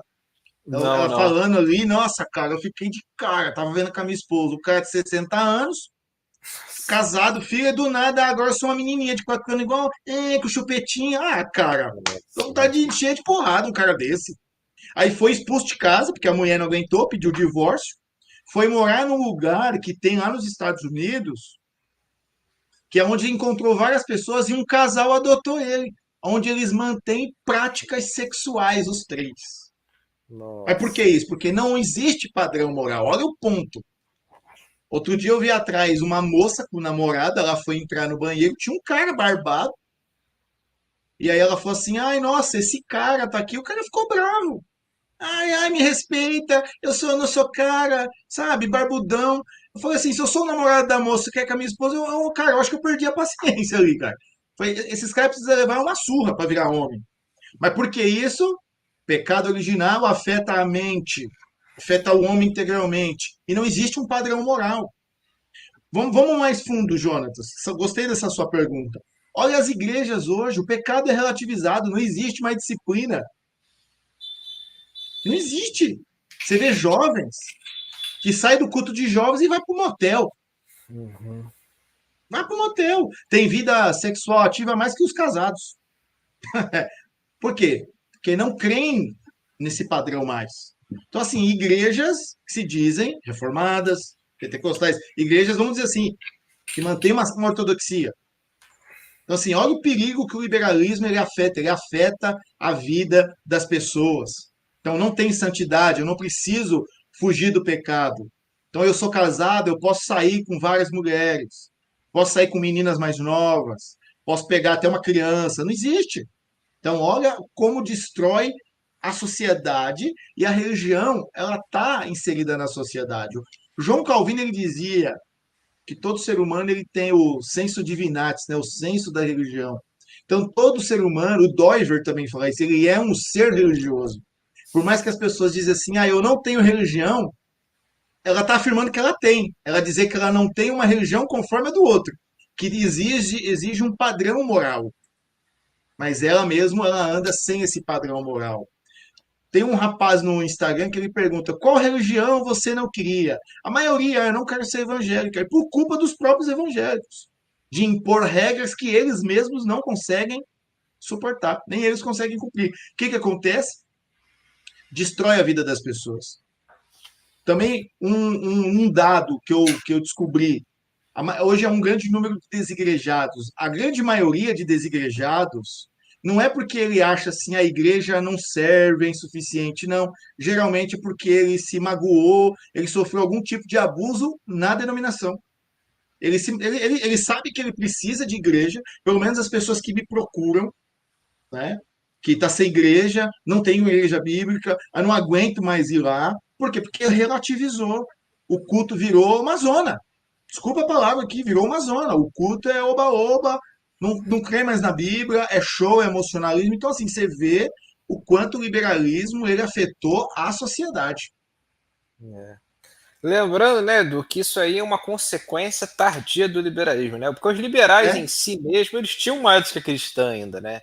Eles não Sim, viam que isso ia chegar nesse nível, mas é de fato a implicação a do que eles implicação. fizeram, as últimas consequências, É né? progressivo, né? É uma É revelação progressivo. progressiva. Foi progredindo, progredindo, progredindo, progredindo. Hoje, eu vi uma passeata, um evangelismo. A pastora da igreja é um homem, barbudo, cabelo loira, e falando assim: ah, Jesus ama todos. Estamos fazendo evangelismo aqui. O cara barbudo, com a barba igual a minha, mas só com cabelo loiro assim, de óculos, com peito. A pastora da igreja, de trans, LGBT. Olha que ponto a gente chegou, cara. Então, os liberais não chegariam nesse ponto, mas como você falou, a implicação lógica é essa. E cada vez mais Sim.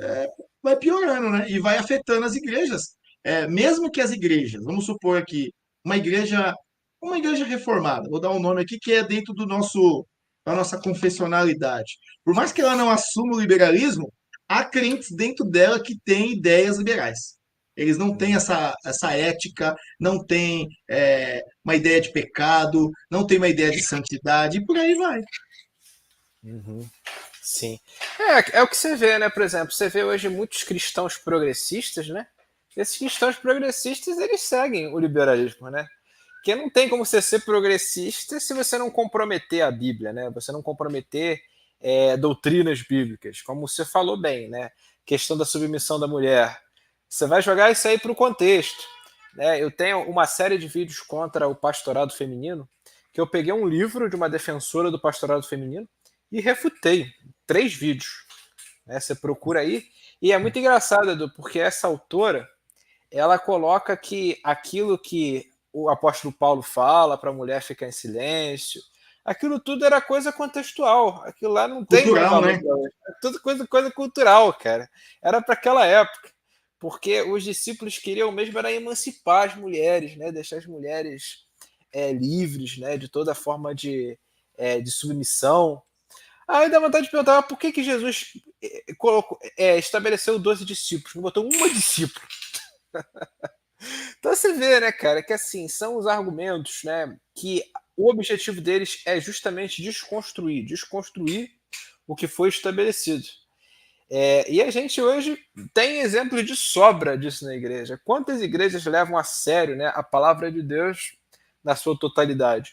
Infelizmente poucas, né? Infelizmente poucas, porque mesmo teólogos que hoje são conservadores, Edu, eu acho que esse é o ponto, eles têm uma influência do liberalismo, cara.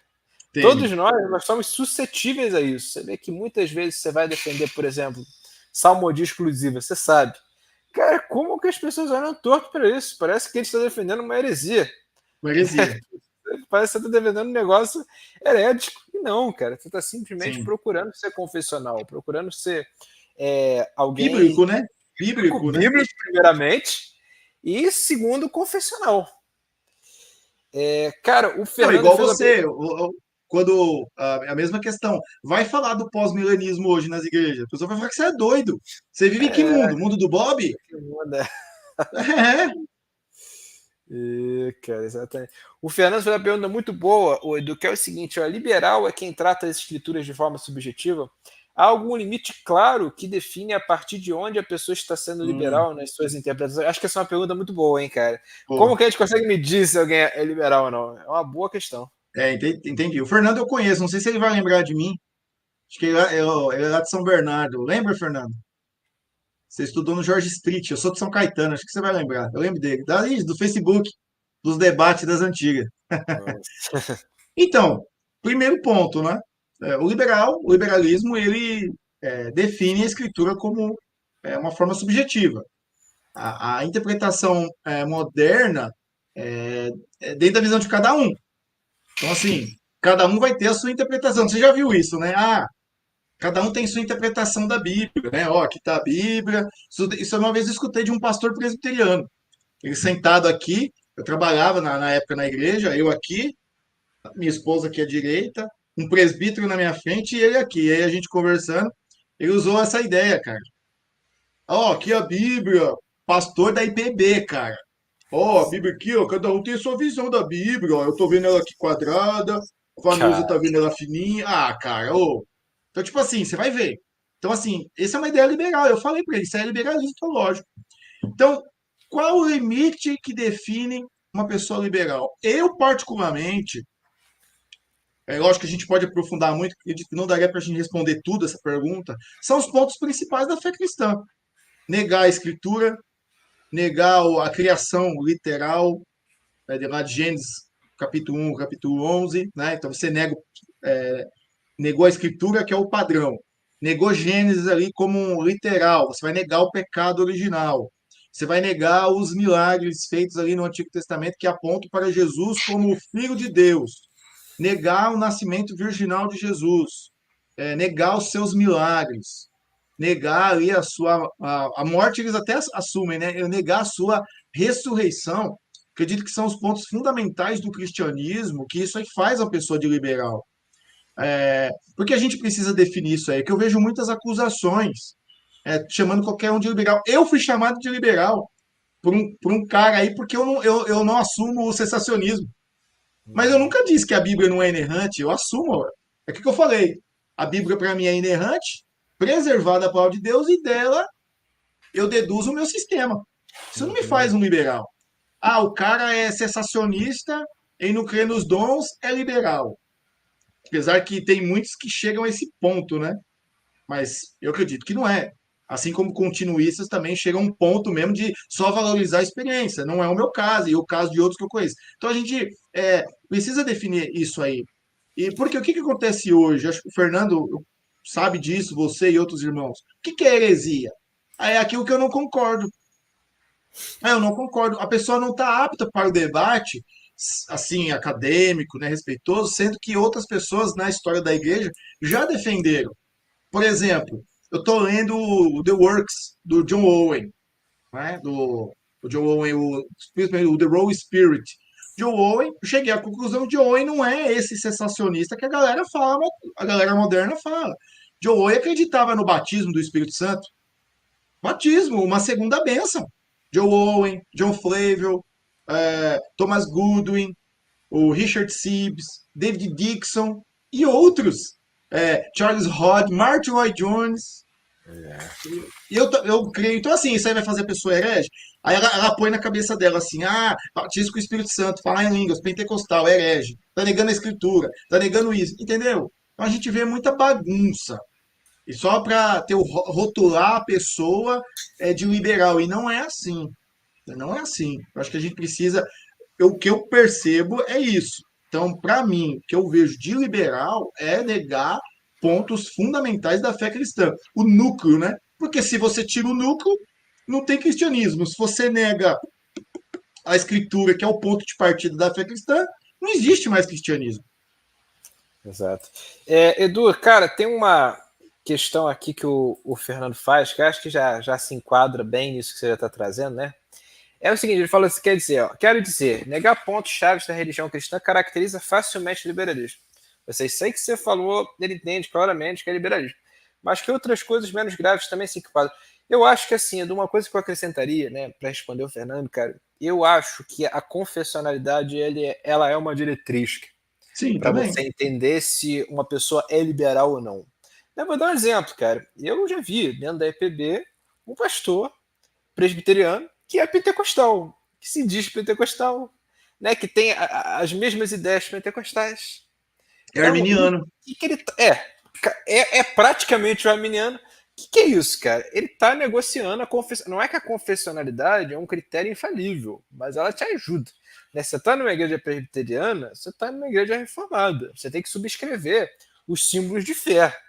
Você não Sim. pode simplesmente estar lá e querer fazer as coisas do seu jeito. Então, a confessionalidade, eu creio que ela ajuda você, cara, Assim, a se guiar nesse aspecto. Você vê, por porque a exemplo, confessionalidade ela vai defender o que eu falei, os pontos principais da fé. exato, é o ponto que eu ia chegado.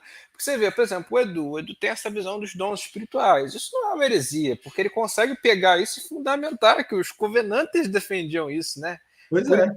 defendiam isso. Então não tem como você chegar e falar que isso é uma heresia. É Né? liberal, porque eu sou Ele não está liberal. pegando isso da cabeça dele, falar, eu acredito nisso porque eu tive uma experiência com Deus. Não. Tem uma base por trás. Né? Então a gente precisa saber diferenciar também as coisas. Isso que o Edu falou é uma realidade. Né? Eu não fico atacando as pessoas de liberal, falar, fulano não é liberal e tal. Eu, há pouco tempo, entrei em controvérsia com o Iago Martins lá, as pessoas achavam que eu estava chamando ele de liberal. Né? Porque o meu editor, né, que bota meus vídeos no YouTube, botou não sei o que teologia liberal no título. Aí, cara, ele achou que eu tava chamando ele de liberal. Então, eu acho que a teologia dele é Hum. muito ruim, sabe? Acho a teologia dele Mas não horrível. é liberal, né? Não é Mas não é liberal. liberal. Não tem como falar que ele é um liberal. Eu acho que até ele tem que melhorar para chegar no nível dos liberais, né? Porque os liberais, eles faziam uma teologia muito rigorosa. E você vê, o que a gente está fazendo aqui, cara? A gente está tentando explicar o que é o liberalismo de fato. Porque a gente não pode usar esse critério de é liberal como um coringa. É uma coisa que eu falo, pô, a pessoa quer provar que eu tô errado em algum ponto. Mostra que eu tô errado. Entendeu? Não fica Sim. falando, ser liberal. É que nem assim, infelizmente, né? Eu vejo, cara, meu debate às vezes com alguns papistas. Os papistas, eu falo as coisas, eles não gostam, eles ficam falando que eu sou mentiroso. Eu falo, pô, então demonstra que eu tô errado, caraca. Não adianta ficar falando, você é mentiroso e tal. Porque é um ad hominem, entendeu? Sim, é igual comigo. E é igual comigo. Ficaram me chamando de mentiroso. Mas eu falei, então me mostra lá no texto dos pactuantes, que não é isso que eu estou trazendo, sobre a questão dos dons, profecia dos pactuantes, dos escoceses. Não trazem, não Trazem, cara. trazem. Então, é que você falou, é um ad hominem. Mas assim, eu acho que resumindo a pergunta do Fernando aí, pessoa, pô, eu não creio na Bíblia como palavra de Deus, cara, cai Tá fora. se entregando, né? Aí ele Ele tá se se entregando, entregou. né, cara? Ele se entregou. Agora, Uhum. agora tem outros que têm dúvidas, que carece de uma boa explicação, pessoa mais. Aí tem aqueles que está convicto. A Bíblia contém erro. Esses dias aí um aluno meu, ele denunciou no conselho um presbítero. Um presbítero emérito lá, maçom, cara. O cara defende a maçonaria. É maçom. Conheço ele. Aí ele confrontou o pastor dele, falou assim, ó, isso tem que tomar uma decisão. Porque não pode. Ou ele abandona o presbiterato, ou não, vocês vão estar indo contra a escritura, contra as confissões de fé, as próprias resoluções da igreja. Não pode. Então, assim, mas o que tem de pastor que é maçom meio que na surdina, o que tem de É, pastor que recomenda teólogos liberais porque gosta do Paul Tillich, que gosta do Schleiermacher, que gosta do Barth, gosta, eu sei, viu? Tenho vários. Não é igual a gente está fazendo aqui falando, lê para ter um conhecimento. Ó, leia para você ter um conhecimento. Não, lê porque é bom, o Bart é bom, cara, não, o isso é Tillich verdade. é bom, o Bultmann é Apesar que bom. o Bart dá um assunto à parte, né? Porque o Bart ele Mas já mesmo assim é é um perigoso. ortodoxo, né? Mas ele é Ó, perigoso, né? O Bart. eu conheci um rapaz, conheci não, assim, era conhecido de um conhecido, ele era já candidato ao seminário, jovem, descendente de alemão, então os pais, os avós, ele fala em casa o alemão fluente. O que ele teve contato? Com a dogmática do Barth, em alemão. Ele leu, ele devorou ela. Ele devorou. Mudou todo o seu pensamento, toda a sua cosmovisão, porque ele já tinha algumas ideias, principalmente o que mudou a mente dele foi a interpretação do Barth da escritura. Então ele viu que Uhum. não era bem assim. Ou seja, ele foi cancelado. Perdeu o conselho, cortou ele. Então, assim, você vê como que é perigoso que influencia a vida da pessoa, né? Quando ela abraça essas ideias e tenta trazer ali na igreja, num grupo, tem que ser cortado. Sim, isso é verdade. Vamos falar um pouquinho dos debates? Vamos à vontade. Então vamos lá. Os debates aqui que o rapaz perguntou: o fundamentalismo e o Essa, liberalismo. essa pergunta que eu ia fazer, inclusive, tá, Edu? Eu acho que é uma pergunta Então, sim, oportuna, que o esse Clark, fundamentalismo, ele o realmente Clark, freou. isso. Então o ponto aí, respondendo até a pergunta do Fernando, mais uma vez, né? Ponderando ela. O Clark, ele não gostava de ser chamado de fundamentalista, porque para ele, esse debate, todo aquele seu tempo, os, os fundamentalistas, aqueles que estavam defendendo a fé cristã, só ficaram nisso, só nos fundamentos. Clark queria ir mais longe. Então ele não se considerava um fundamentalista. Porque os pontos fundamentais da fé cristã que estavam sendo atacados, e agora os ortodoxos ali, como o Machen, o Warfield, Plantil, Stonehouse, o próprio Clark e outros vão defender. Só que o Clark ele vai mais a fundo, né? O Clark ele vai atacar a epistemologia, porque para Clark tudo começa com a epistemologia. Se Uhum. você tem uma epistemologia falha, é fácil refutar todo o seu sistema. Então ele vai atacar a epistemologia deles.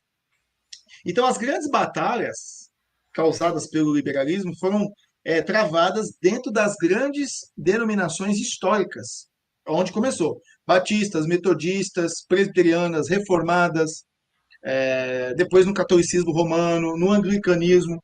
E muitos pastores, o que acontece? Eles saíram dos Estados Unidos para estudar na Europa, e principalmente na Alemanha, já estava empesteada de liberalismo com as ideias do Schleiermacher, do Ritschl, Strauss, Harnack e outros, voltam, né, voltam com teorias destrutivas da alta crítica produzida pelo racionalismo humanista, retornam para os Estados Unidos completamente descrentes. Matou a fé dos caras. Na verdade, eu acho que nem tinham fé. Os liberais, devido então a essa tolerância, né, com os fiéis, com a sã doutrina, tiveram tempo, eles foram pacientes de fermentar as grandes denominações e conseguiram também tomar para si grandes seminários, rádios, igrejas, de modo que não sobrou outra alternativa para a parte dos fundamentalistas se não sair. Que é o que vai acontecer. O Machen foi convidado a sair. Sim. Machen e outros, Lantil, tiveram que sair. Uhum. Daí o que vai surgir? Surge os batistas regulares, que formaram a Associação Geral das Igrejas Batistas Regulares em 1932, os batistas independentes, igrejas bíblicas, as igrejas cristãs evangélicas, a Igreja Presbiteriana dos Estados Unidos, que em 1936 mudou seu nome para a Igreja Presbiteriana Ortodoxa, a igreja do Clark e do Van Til, do próprio Rushdoony, a Igreja Presbiteriana Bíblica, a Associação Batista Conservadora dos Estados Unidos, igrejas fundamentalistas independentes dos Estados Unidos e muitas outras. Quais foram as defesas dos fundamentalistas? Né? A Bíblia é literalmente verdadeira. Tá? Então, associada a esse princípio, é a crença de que a Bíblia ela é infalível, sem erro e livre de contradições. Segundo Uhum. ponto, o nascimento virginal e a divindade de Cristo, onde eles acreditavam, né, que Jesus nasceu da Virgem Maria, foi concebido pelo Espírito Santo, é o Filho de Deus plenamente. Terceiro, a expiação substitutiva de Jesus na cruz, onde os fundamentalistas começaram a ensinar que a salvação ela é obtida, cadê minha caneta aqui? Ela é obtida somente através da graça de Deus, mediante a fé na crucificação de Cristo para os pecados da humanidade, a começar a defender a ressurreição corporal de Jesus, né? No terceiro dia após a ressurreição, Jesus ele ressuscitou dos mortos e teve a sua ascensão e está sentado à direita de Deus Pai. A autenticidade dos milagres de Jesus, como registrados nas Escrituras, porque se a Bíblia ela é palavra de Deus infalível, então o que fala sobre milagres é verdadeiro e infalível, né? E também a literal segunda vinda de Jesus. O liberalismo ele ainda tem forças, tá? Ele ainda tem forças nos seminários, instituições tradicionais, através da literatura de homens como Rudolf Bultmann, Paul Tillich, da neortodoxia, Karl Barth, no feminismo evangélico, teologia gay, TMI e muitos outros. Eles têm uma forte influência ainda. Eles têm ganhado também força dentro da Igreja Católica, Anglicana e também dos setores carismáticos. Há carismáticos que adotam o liberalismo teológico. Ele é sensível em muitos pregadores, cantores gospel, eu acho que a maioria tem ideias liberais, principalmente esses pastores aí, é, tem a barbichinha na régua, todo o cabelinho, todo arrumadinho, todo no, sabe, que só fala bobeira. Você vê forte influência do liberalismo, as doutrinas que eles pregam, né? Influenciadores digitais, você vê as pessoas tratando essa questão também. E ele, então, o liberalismo ele é um perigo a ser evitado por qualquer cristão genuíno. Outras características do liberalismo. Ele é receptivo à ciência, às artes, estudos humanos contemporâneos, procura a verdade aonde quer que se encontre. Pode falar, Isso aqui, Gabriel. ó, o Daniel até, isso até conversa com a pergunta do Daniel. Ó, um traço do liberalismo teológico é abraçar a psicologia secular? Sim, Com sim, certeza. com certeza. Com certeza. Para você ver, é tanto a influência do liberalismo que há pastores de igrejas, eu vou falar o nome, igrejas presbiterianas, batistas, que eu conheço. Se tem uma pessoa doente com depressão, ele manda a pessoa para o psicólogo, não ser tratada. Ele não quer trabalhar. Ele não crê, ele não quer impor as mãos, ele não quer expulsar demônio, ele não quer aconselhar a pessoa biblicamente, não, manda o problema para o psicólogo. Porque nem ele crê na autoridade da Bíblia mais. Então vai lá para o psicólogo. Abraça lá a psicologia secular. O que a psicologia secular vai tratar? O homem. Não é pecado. Outro dia eu falei, não existe psicologia cristã. Isso é invenção da modernidade. Não existe psicologia cristã. São pressupostos completamente diferentes. Onde a Bíblia vai falar que o seu problema é pecado. A psicologia vai falar que não, não é pecado. Freud surge quando? No século XVIII para cá.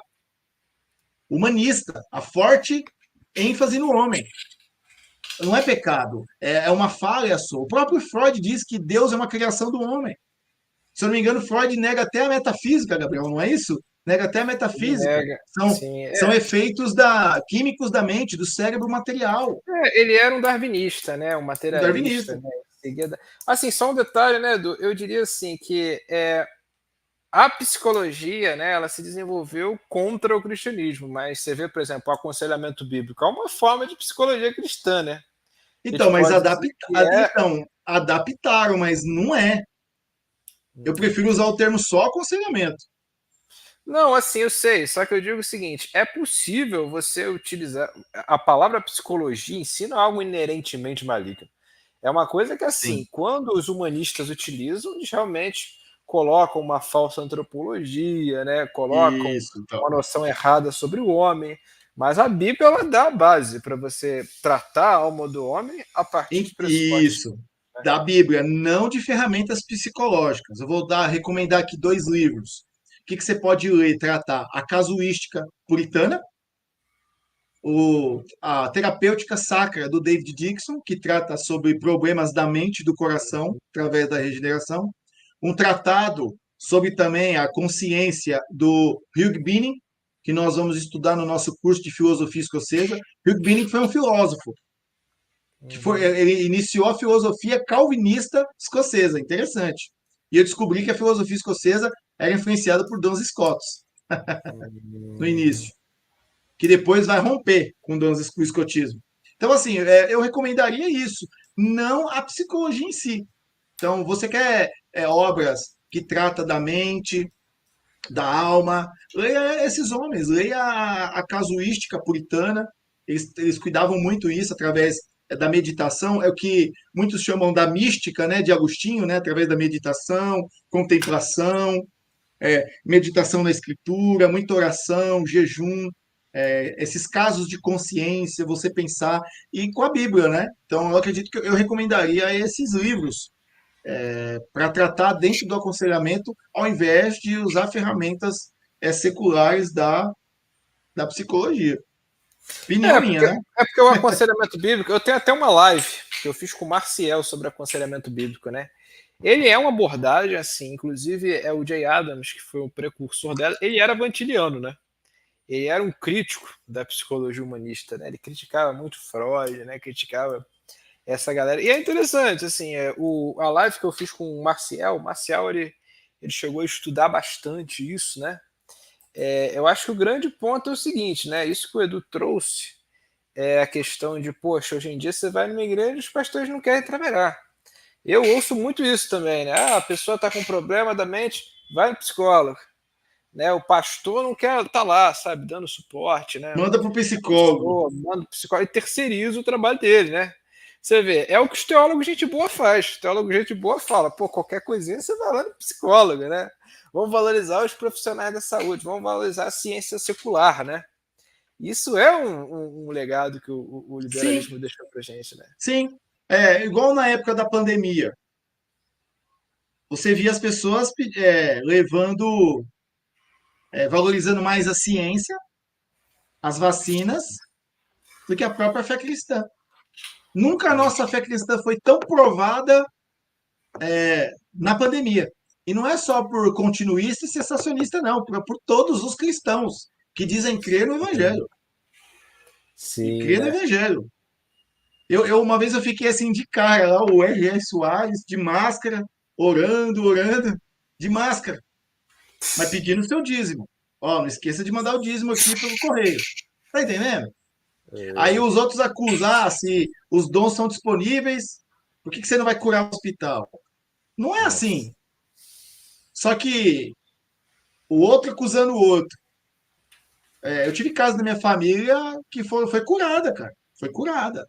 O reverendo Eudes lá, ele quase morreu, cara. Tava quase chamando já o saco preto pra ele. Pergunta pra ele a história dele. Ele ficou entubado. Ele quase Uhum. morreu. A minha mãe também pegou Covid lá, quase travou o pulmão dela. Ela só lembrou de uma pessoa. Jesus, na hora. Ela falou, Jesus, me salva. Ela disse que contou assim que aí tava tampando o nariz, né? Abriu, ela conseguiu respirar. Ela tava para Caramba, morrer, ela tava com Covid, minha mãe. Minha mãe, é, quase 80 anos, cara.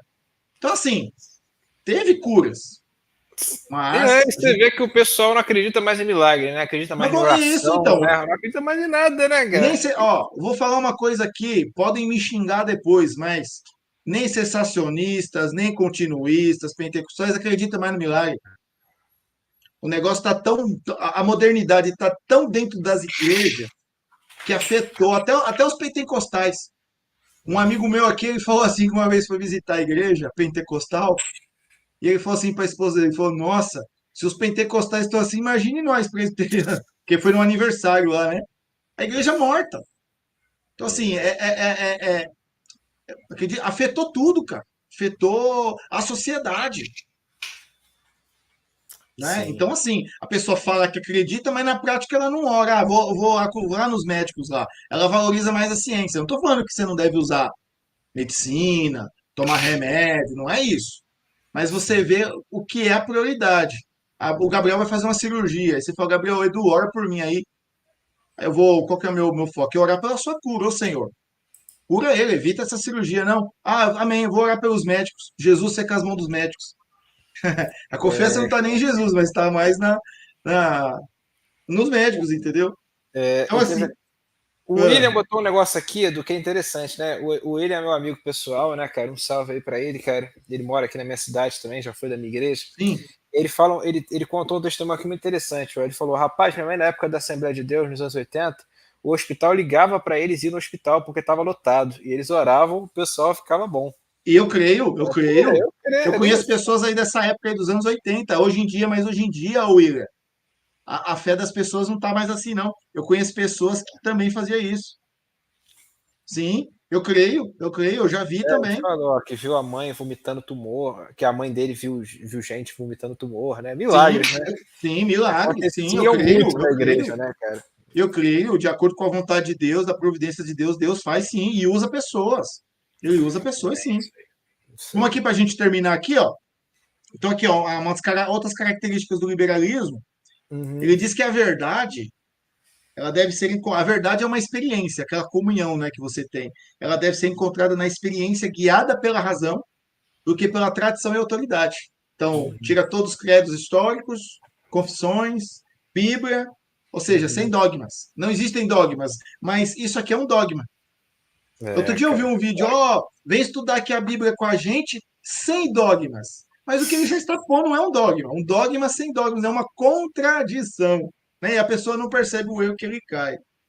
Exato. O liberalismo também, olha que interessante, Gabriel, ele tem uma simpatia para com o uso dos cânones da historiografia. A historiografia. O que é Inclusive, eles isso? foram bons historiadores, né, cara? Como você falou, né, Isso. cara? Por isso que eu falei, o Nicodemos falou que ele Bons buscou historiadores. mais sobre o Jesus histórico em teólogos liberais do que em outros. Porque a É, ênfase deles foi isso. o André Heinck também. O André Heinck anda com os teólogos, gente boa, né? Mas eu já falei várias vezes, né? Os livros dele são bons, cara. Entendeu? Historicamente falando, ele tem 2 livros que ele. Acho que ele publicou um terceiro, um quarto. Ele tá agora publicando um monte de livro. Cara, os outros da Bíblia, ou aqueles da Bíblia, são livros muito bons, cara. E É, você vê uma pancada de citação de liberal, cara. E assim, isso sim, para mim não tira o valor do livro, porque, cara, mostra que ele fez uma pesquisa muito séria, entendeu? sim, muito Para bom. conseguir fazer isso. O problema é E os pressupostos teológicos, né? teológicos, os A questão dogmas, né? os Os dogmas. dogmas que eles defendem, né? E ó, eles usam esses cânones da historiografia para interpretar textos sagrados. Então vai contra toda a hermenêutica reformadora, né? Que você analogia fidei, né? Você Bíblia Sim. se interpreta com Bíblia. Eles não, a Bíblia se interpreta com textos extra-bíblicos, né? Então, para eles a Bíblia é um documento humano, então ele tem que ser interpretado por fontes humanas, fontes extras, né? E também ele vai dizer, né? Então, que a Bíblia ela tá ali só para registrar a experiência das pessoas que estavam abertas para a presença de Deus, Paulo, Pedro, João, Isaías, enfim, todos eles. Aqui é interessante, os liberais também trazem implicações éticas do cristianismo.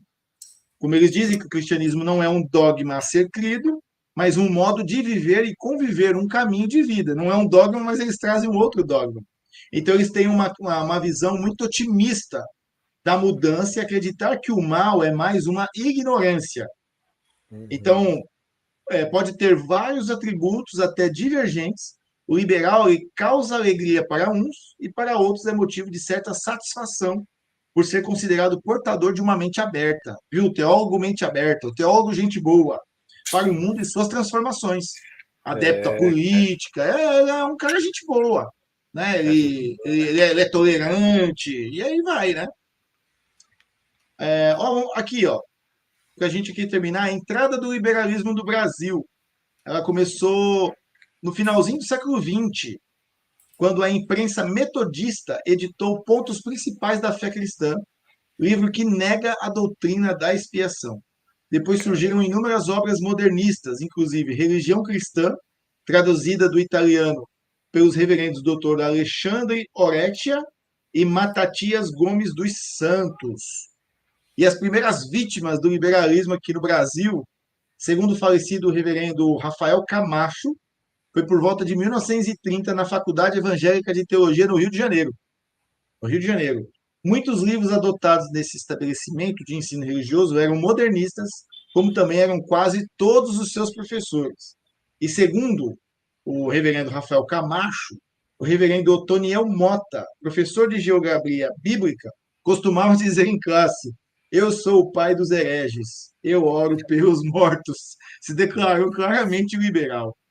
Um outro reverendo chamado Bertolazzi Stella escreveu no Estandarte, em 1941, que todos os manuscritos da Bíblia foram contaminados por grandes modificações, que é o que eles usam, né? As traduções com o tempo foram adulterando o conteúdo, e que não há esperança alguma de se encontrar entre eles um texto que seja próximo dos originais. A mesma tese do Bart Ehrman, um livro dele, O que Jesus disse e o que Jesus não disse. Esse livro é o Estandarte. Em 1953, na outra edição, ele escreveu o seguinte: somente as palavras de Jesus constituem os ensinos e a religião cristã. Já viu aquelas Bíblias que tem a palavra de Jesus de vermelho? Tem vermelho. É um perigo. Uhum. Até é influência liberal, porque a pessoa pensa assim: a palavra de Jesus é a palavra de Deus, o resto é mais importante, o resto é só palavra humana. Eu já vi isso em igrejas, pastores dizendo isso. Ele fala assim: a Bíblia contém a palavra de Deus. Também ele fez suas palavras do reverendo Miguel Ritso Júnior em outro livro chamado A Nossa Mística, dizendo o seguinte: para uns, a suprema autoridade está na igreja, que é a católica romana. Para outros, nos espíritos do além, que seriam os espíritos.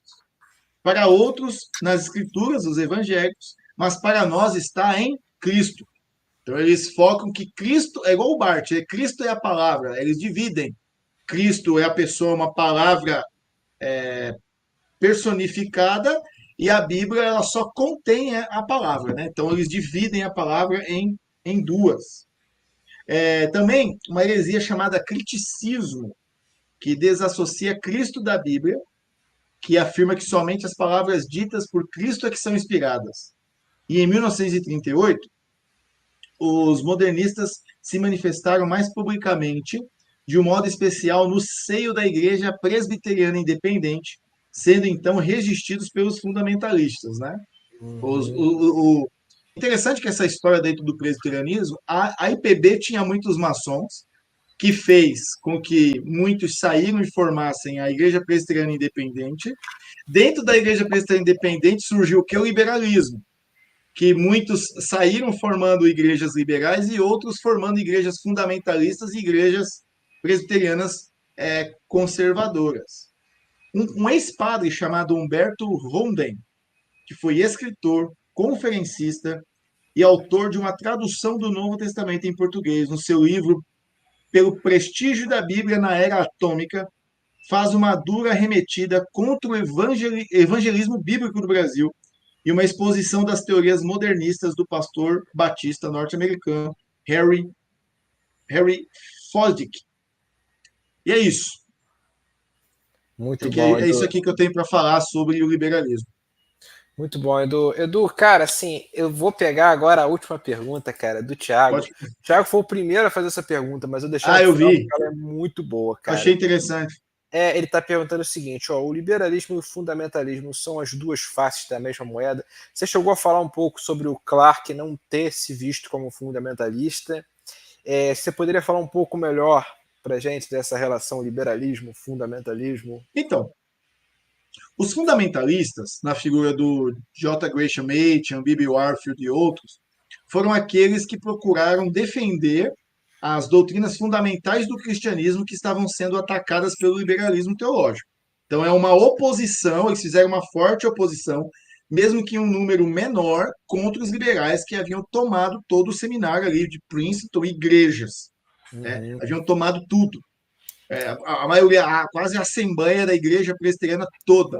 Então, eles foram um grupo muito pequeno que não resistiram. Eles não conseguiram purificar a sua igreja, tanto é que eles tiveram que sair, formar a OPC, né, OPC, a Igreja Presbiteriana Ortodoxa, e o Seminário de Westminster, com Cornelius Antil, o Stone House e outros, né? Até hoje, o Seminário de Westminster ele tem um viés vantiliano, né? Você sabe disso. Tem, né? O John Frame, né? John Frame, o que eu estou fazendo postagem dele, que eu gosto, é um vantiliano que eu gosto, o É o Poitras, Poitras, né? Bernd Poitras. Então, assim, vamos imaginar assim, dependendo do que você está querendo dizer a mesma moeda. Você está dizendo assim, a mesma moeda seria a moeda do cristianismo, de um lado, os liberais que surgem dentro do cristianismo, que atacam doutrinas fundamentais e procurando trazer novos dogmas, uma nova forma de se enxergar o cristianismo, e de um outro lado, aqueles que são os mais ortodoxos, que querem manter a fidelidade nas tradições reformadas, né, nas confissões, naquilo que toda a igreja, né, a historicidade da igreja sempre defendeu, desde lá do credo apostólico, credo calcedônico, que são doutrinas basilares e mais bem formuladas nas confissões reformadas, né? Então seria isso, eu acredito que é isso que você está querendo dizer. Então o Eu acho que fundamentalismo. eu acho que eu entendi o ponto dele, Edu. Eu acho que ele já deve Diga. ter me ouvido falar sobre isso. É o seguinte, cara. Talvez eu acho que ele está falando mais na questão do fundamento filosófico, cara, porque assim, Eu. Van Til ele fez uma crítica aos fundamentalistas. Sim, Ele disse que o sim, pode ser problema dos isso. fundamentalistas é que eles assim procuraram, eles cederam também à modernidade em alguma medida. Tanto que o evidencialismo, que é uma coisa muito forte, né, desse meio aí, é uma prova disso. Inclusive, Karl Barth foi um cara que teve problema com isso. Né? O Karl Barth ele foi um inimigo do liberalismo teológico. Por isso que eu falo que Karl Sim, Barth ele dá uma live à parte. Porque ao mesmo tempo que ele combateu o liberalismo teológico e foi quem venceu o liberalismo teológico no mainstream, ele criou uma coisa pior. Né? Ele criou uma coisa pior. O Van Til, inclusive, diz que o Barth ele criou um novo modernismo. Não o é nem uma nova Vantil, o cultura. Schaefer, Clark chama eles de herege, ele é herege. Cara, exatamente. Mas o ponto é o seguinte: o Barth ele atacava os fundamentalistas nessa direção. Ele falava: vocês, fundamentalistas, vocês estão atacando os liberais que estão fazendo pesquisa histórica para descobrir que Jesus não existiu, que tem um Cristo da história. Vocês estão fazendo a mesma coisa, querendo mostrar a partir de evidências, né, de pesquisa histórica, que a Bíblia está certa. Então vocês estão Isso, cedendo ao mesmo método deles. Vocês isso, eu são entendi, tão modernistas quanto eles. Então eu vejo que isso é entendi. um erro. Inclusive o Van Til, ele ataca os fundamentalistas nessa direção. Ele, inclusive, eu lembro de uma frase dele que é emblemática. Ele fala que o cristão que ele vai sair numa expedição para procurar o corpo de Jesus, ele já negou a fé. Entendeu? Porque Entendi. não basta o testemunho da Escritura, ele está indo lá para verificar se é aquilo Se mesmo. ela, isso. Então, Esse é um problema do entendi. Esse é o fundamentalismo. ponto. Não, não, perfeito. Eu estava falando numa questão mais teológica, né? Vamos Que na falar questão numa das questão. teológicas, só para eu finalizar minha fala, Edu, eu acho que eles eram realmente mais corajosos, eram mais conservadores, eles eram movidos de boa intenção, eu Sim, não sim, tenho sim. dúvida disso. Com intenção. Mas caíram nesse problema, entendeu? Não, Caíram também entendi. nas garras da Mas vamos lá, modernidade. ó. Vamos lá. Não, entendi. Acho que deve ser isso aí mesmo, mas como eu disse, né? Foi dentro de uma visão teológica, há uma diferença entre liberais e fundamentalistas. Mas vamos numa questão filosófica. Eu concordo. Por isso que eu não concordo com a apologética evidencialista. Ela foi boa no início lá nos reformadores, foi, mas eram épocas diferentes, sofriam ataques diferentes. Eles usavam a apologética para debater com outros que se diziam cristãos, que eram os católicos romanos, anabatistas, os quakers, beleza. Só que já nessa época, os evidencialistas, e eu concordo com as críticas de Van Til e de Barth também, que diziam que eles ficavam só no fundamento ali, não se É, aprofundavam, a gente tem que entender o seguinte, o Bibi Warfield, ele foi profundamente influenciado pela filosofia do senso comum de Thomas Reid, uma boa. filosofia completamente evidencialista e empírica. Ou seja, ele usa, tanto é que ele usa a apologética evidencialista para provar a cessação dos dons, e não na escritura. Exato. Qual que é a teoria do senso comum? É uma experiência negativa. Eu não vejo mais esses dons como fidedignos, o que acontece aí é tudo falso. Bibliófilo diz isso. A conclusão é porque eles cessaram, eles só estão retidos à era apostólica. E vários teólogos cessacionistas modernos, Usam os isso. seus livros, eu sei que são excelentes teólogos, John MacArthur, Richard Geffen, Alparno Hobson, o Walter Chantre, são apenas cópias dos mesmos argumentos do Bibi Warfield. E quem ataca Bibi Warfield é um teólogo de linha carismática pentecostal que já faleceu, John Hutner. E ele prova isso. Eu descobri isso e estudando a filosofia escocesa, descobri que Bibi Warfield, o que ele fazia? Ao usar exatamente a crítica de Calbart, de Van Til e de outros, o próprio Clark também, ao usar as evidências, né? Ao usar as evidências, ou melhor, os liberais usavam evidências históricas para tentar provar que o cristianismo é falso, o Bibliófilo parte do mesmo ponto, tentando combater eles. Os liberais negavam milagres. Bibliófilo tentando levar esses milagres bíblicos com uma certa veracidade, mas lá no passado ele negava as atualidades. O John Hutton ele chegou a dizer o seguinte, que os mesmos argumentos que o Bibliófilo usava para defender a cessação dos dons são muito parecidos com os próprios liberais. Por quê? Porque são argumentos puramente filosóficos usados da filosofia do senso comum. O que é senso comum? Algo bem resumido. Quando pessoas de renome, teólogos, juízes, advogados, médicos, chegam à mesma conclusão de que tal coisa não existe mais, passa a ser verdade. É puro evidencialista. Então, acredito sim, se for nesse ponto filosófico aí que o Tiago está perguntando, é a mesma moeda. É a mesma moeda. E tanto essa apologética do Bibi Warfield, que eu tenho um curso falando sobre isso, estou escrevendo um livro com isso, tem muita coisa ainda para escrever, muitas aulas para fazer. Eu também, a minha tese é essa, é provar o quê? A minha linha de pesquisa é mais dentro da pneumatologia. Que o sensacionismo do Bibi Warfield, por mais que ele diz de Westminster, ele cita fulano, não é o sensacionismo confessional, que não negava milagres, negava a possibilidade de até de profecia, de anjos. Eu tenho mostrado aí Joe Owen e vários outros teólogos, né? Jonathan Edwards também, né? É puramente um sensacionismo diferente, isso é claro. E só que ele usa essa filosofia do senso comum, a mesma que os liberais usam. Então, sim, respondendo a pergunta aí do Tiago, o fundamentalismo e o liberalismo são duas faces da mesma moeda. Muito bom, Edu. Cara, excelente resposta. Acho que você abordou muito bem a questão. E é isso, Edu. Já está quase 2 horas de live, né, cara? Dá bastante assunto, né, cara? Tem, mano, tem. Primeiramente, te agradecer imensamente, cara, por ter vindo Pô, aqui, né, no meu prazer é canal meu, cara. falar sobre isso, né? É um assunto bem rico, né? Bem vasto, né? Sim.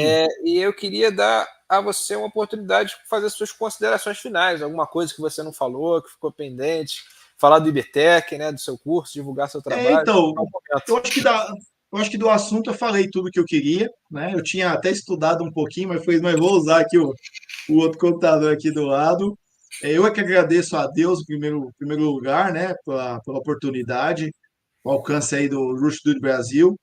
E para quem tem um desejo de estudar, de se aprofundar numa teologia ortodoxa, reformada, confessional, seguindo uma linha do presbiterianismo histórico reformado, nós também estudamos apologética, a presposicionalismo, estudamos as dogmáticas. Se você quiser conhecer mais, né, a teologia contemporânea, o liberalismo teológico, a neo-ortodoxia, escrituralismo, calvinismo de Kuyper, Doivert, venha estudar conosco no IBTEC. Lá no nosso canal tem uma área de membros, né? Por R$19,90 as aulas do Gabriel, de 15 aulas lá do Kuyper, para quem quer conhecer o Kuyper, aulas do Bavinck, das dogmáticas, Doivert, o presposicionalismo, é um conteúdo riquíssimo, fora o nosso site também, né? que também. Vou ver se eu consigo colocar aqui o site, aqui no chat. Primeiro, deixa eu entrar aqui com o chat.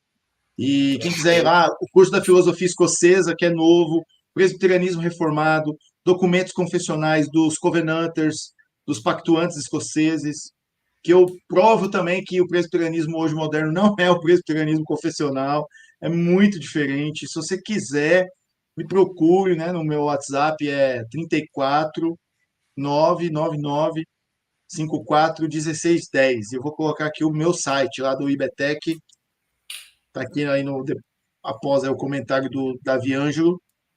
E é isso. Eu, por fim, agradeço aí a oportunidade, ô, Gabriel. Valeu, Edu, valeu a todos. Pedir a vocês aí, pessoal, que assistiram a live até o fim, que deixem o seu like. Se puderem, deixem um comentário. Assim que a live acabar, vocês coloquem lá um comentário, nem que seja simples, né? Excelente Então, um joinha. live, um joinha, ou estúdio no IBTEC. Bota lá, estúdio no IBTEC, ou leia Rushduni, bota alguma coisa lá para ajudar a gente no engajamento. Né, a gente também tem uma área de membros aqui na Rushduni Brasil, e em breve eu pretendo fazer a primeira live para membros do nosso canal, em pouquíssimo tempo, se possível, ainda essa semana. Então a gente está ainda desenvolvendo a área de membros, mas vamos fazer um negócio muito legal. É isso, gente. Muito obrigado aí, Edu. Muito obrigado a todos e até a próxima. Amém. Valeu. Até mais, Gabriel.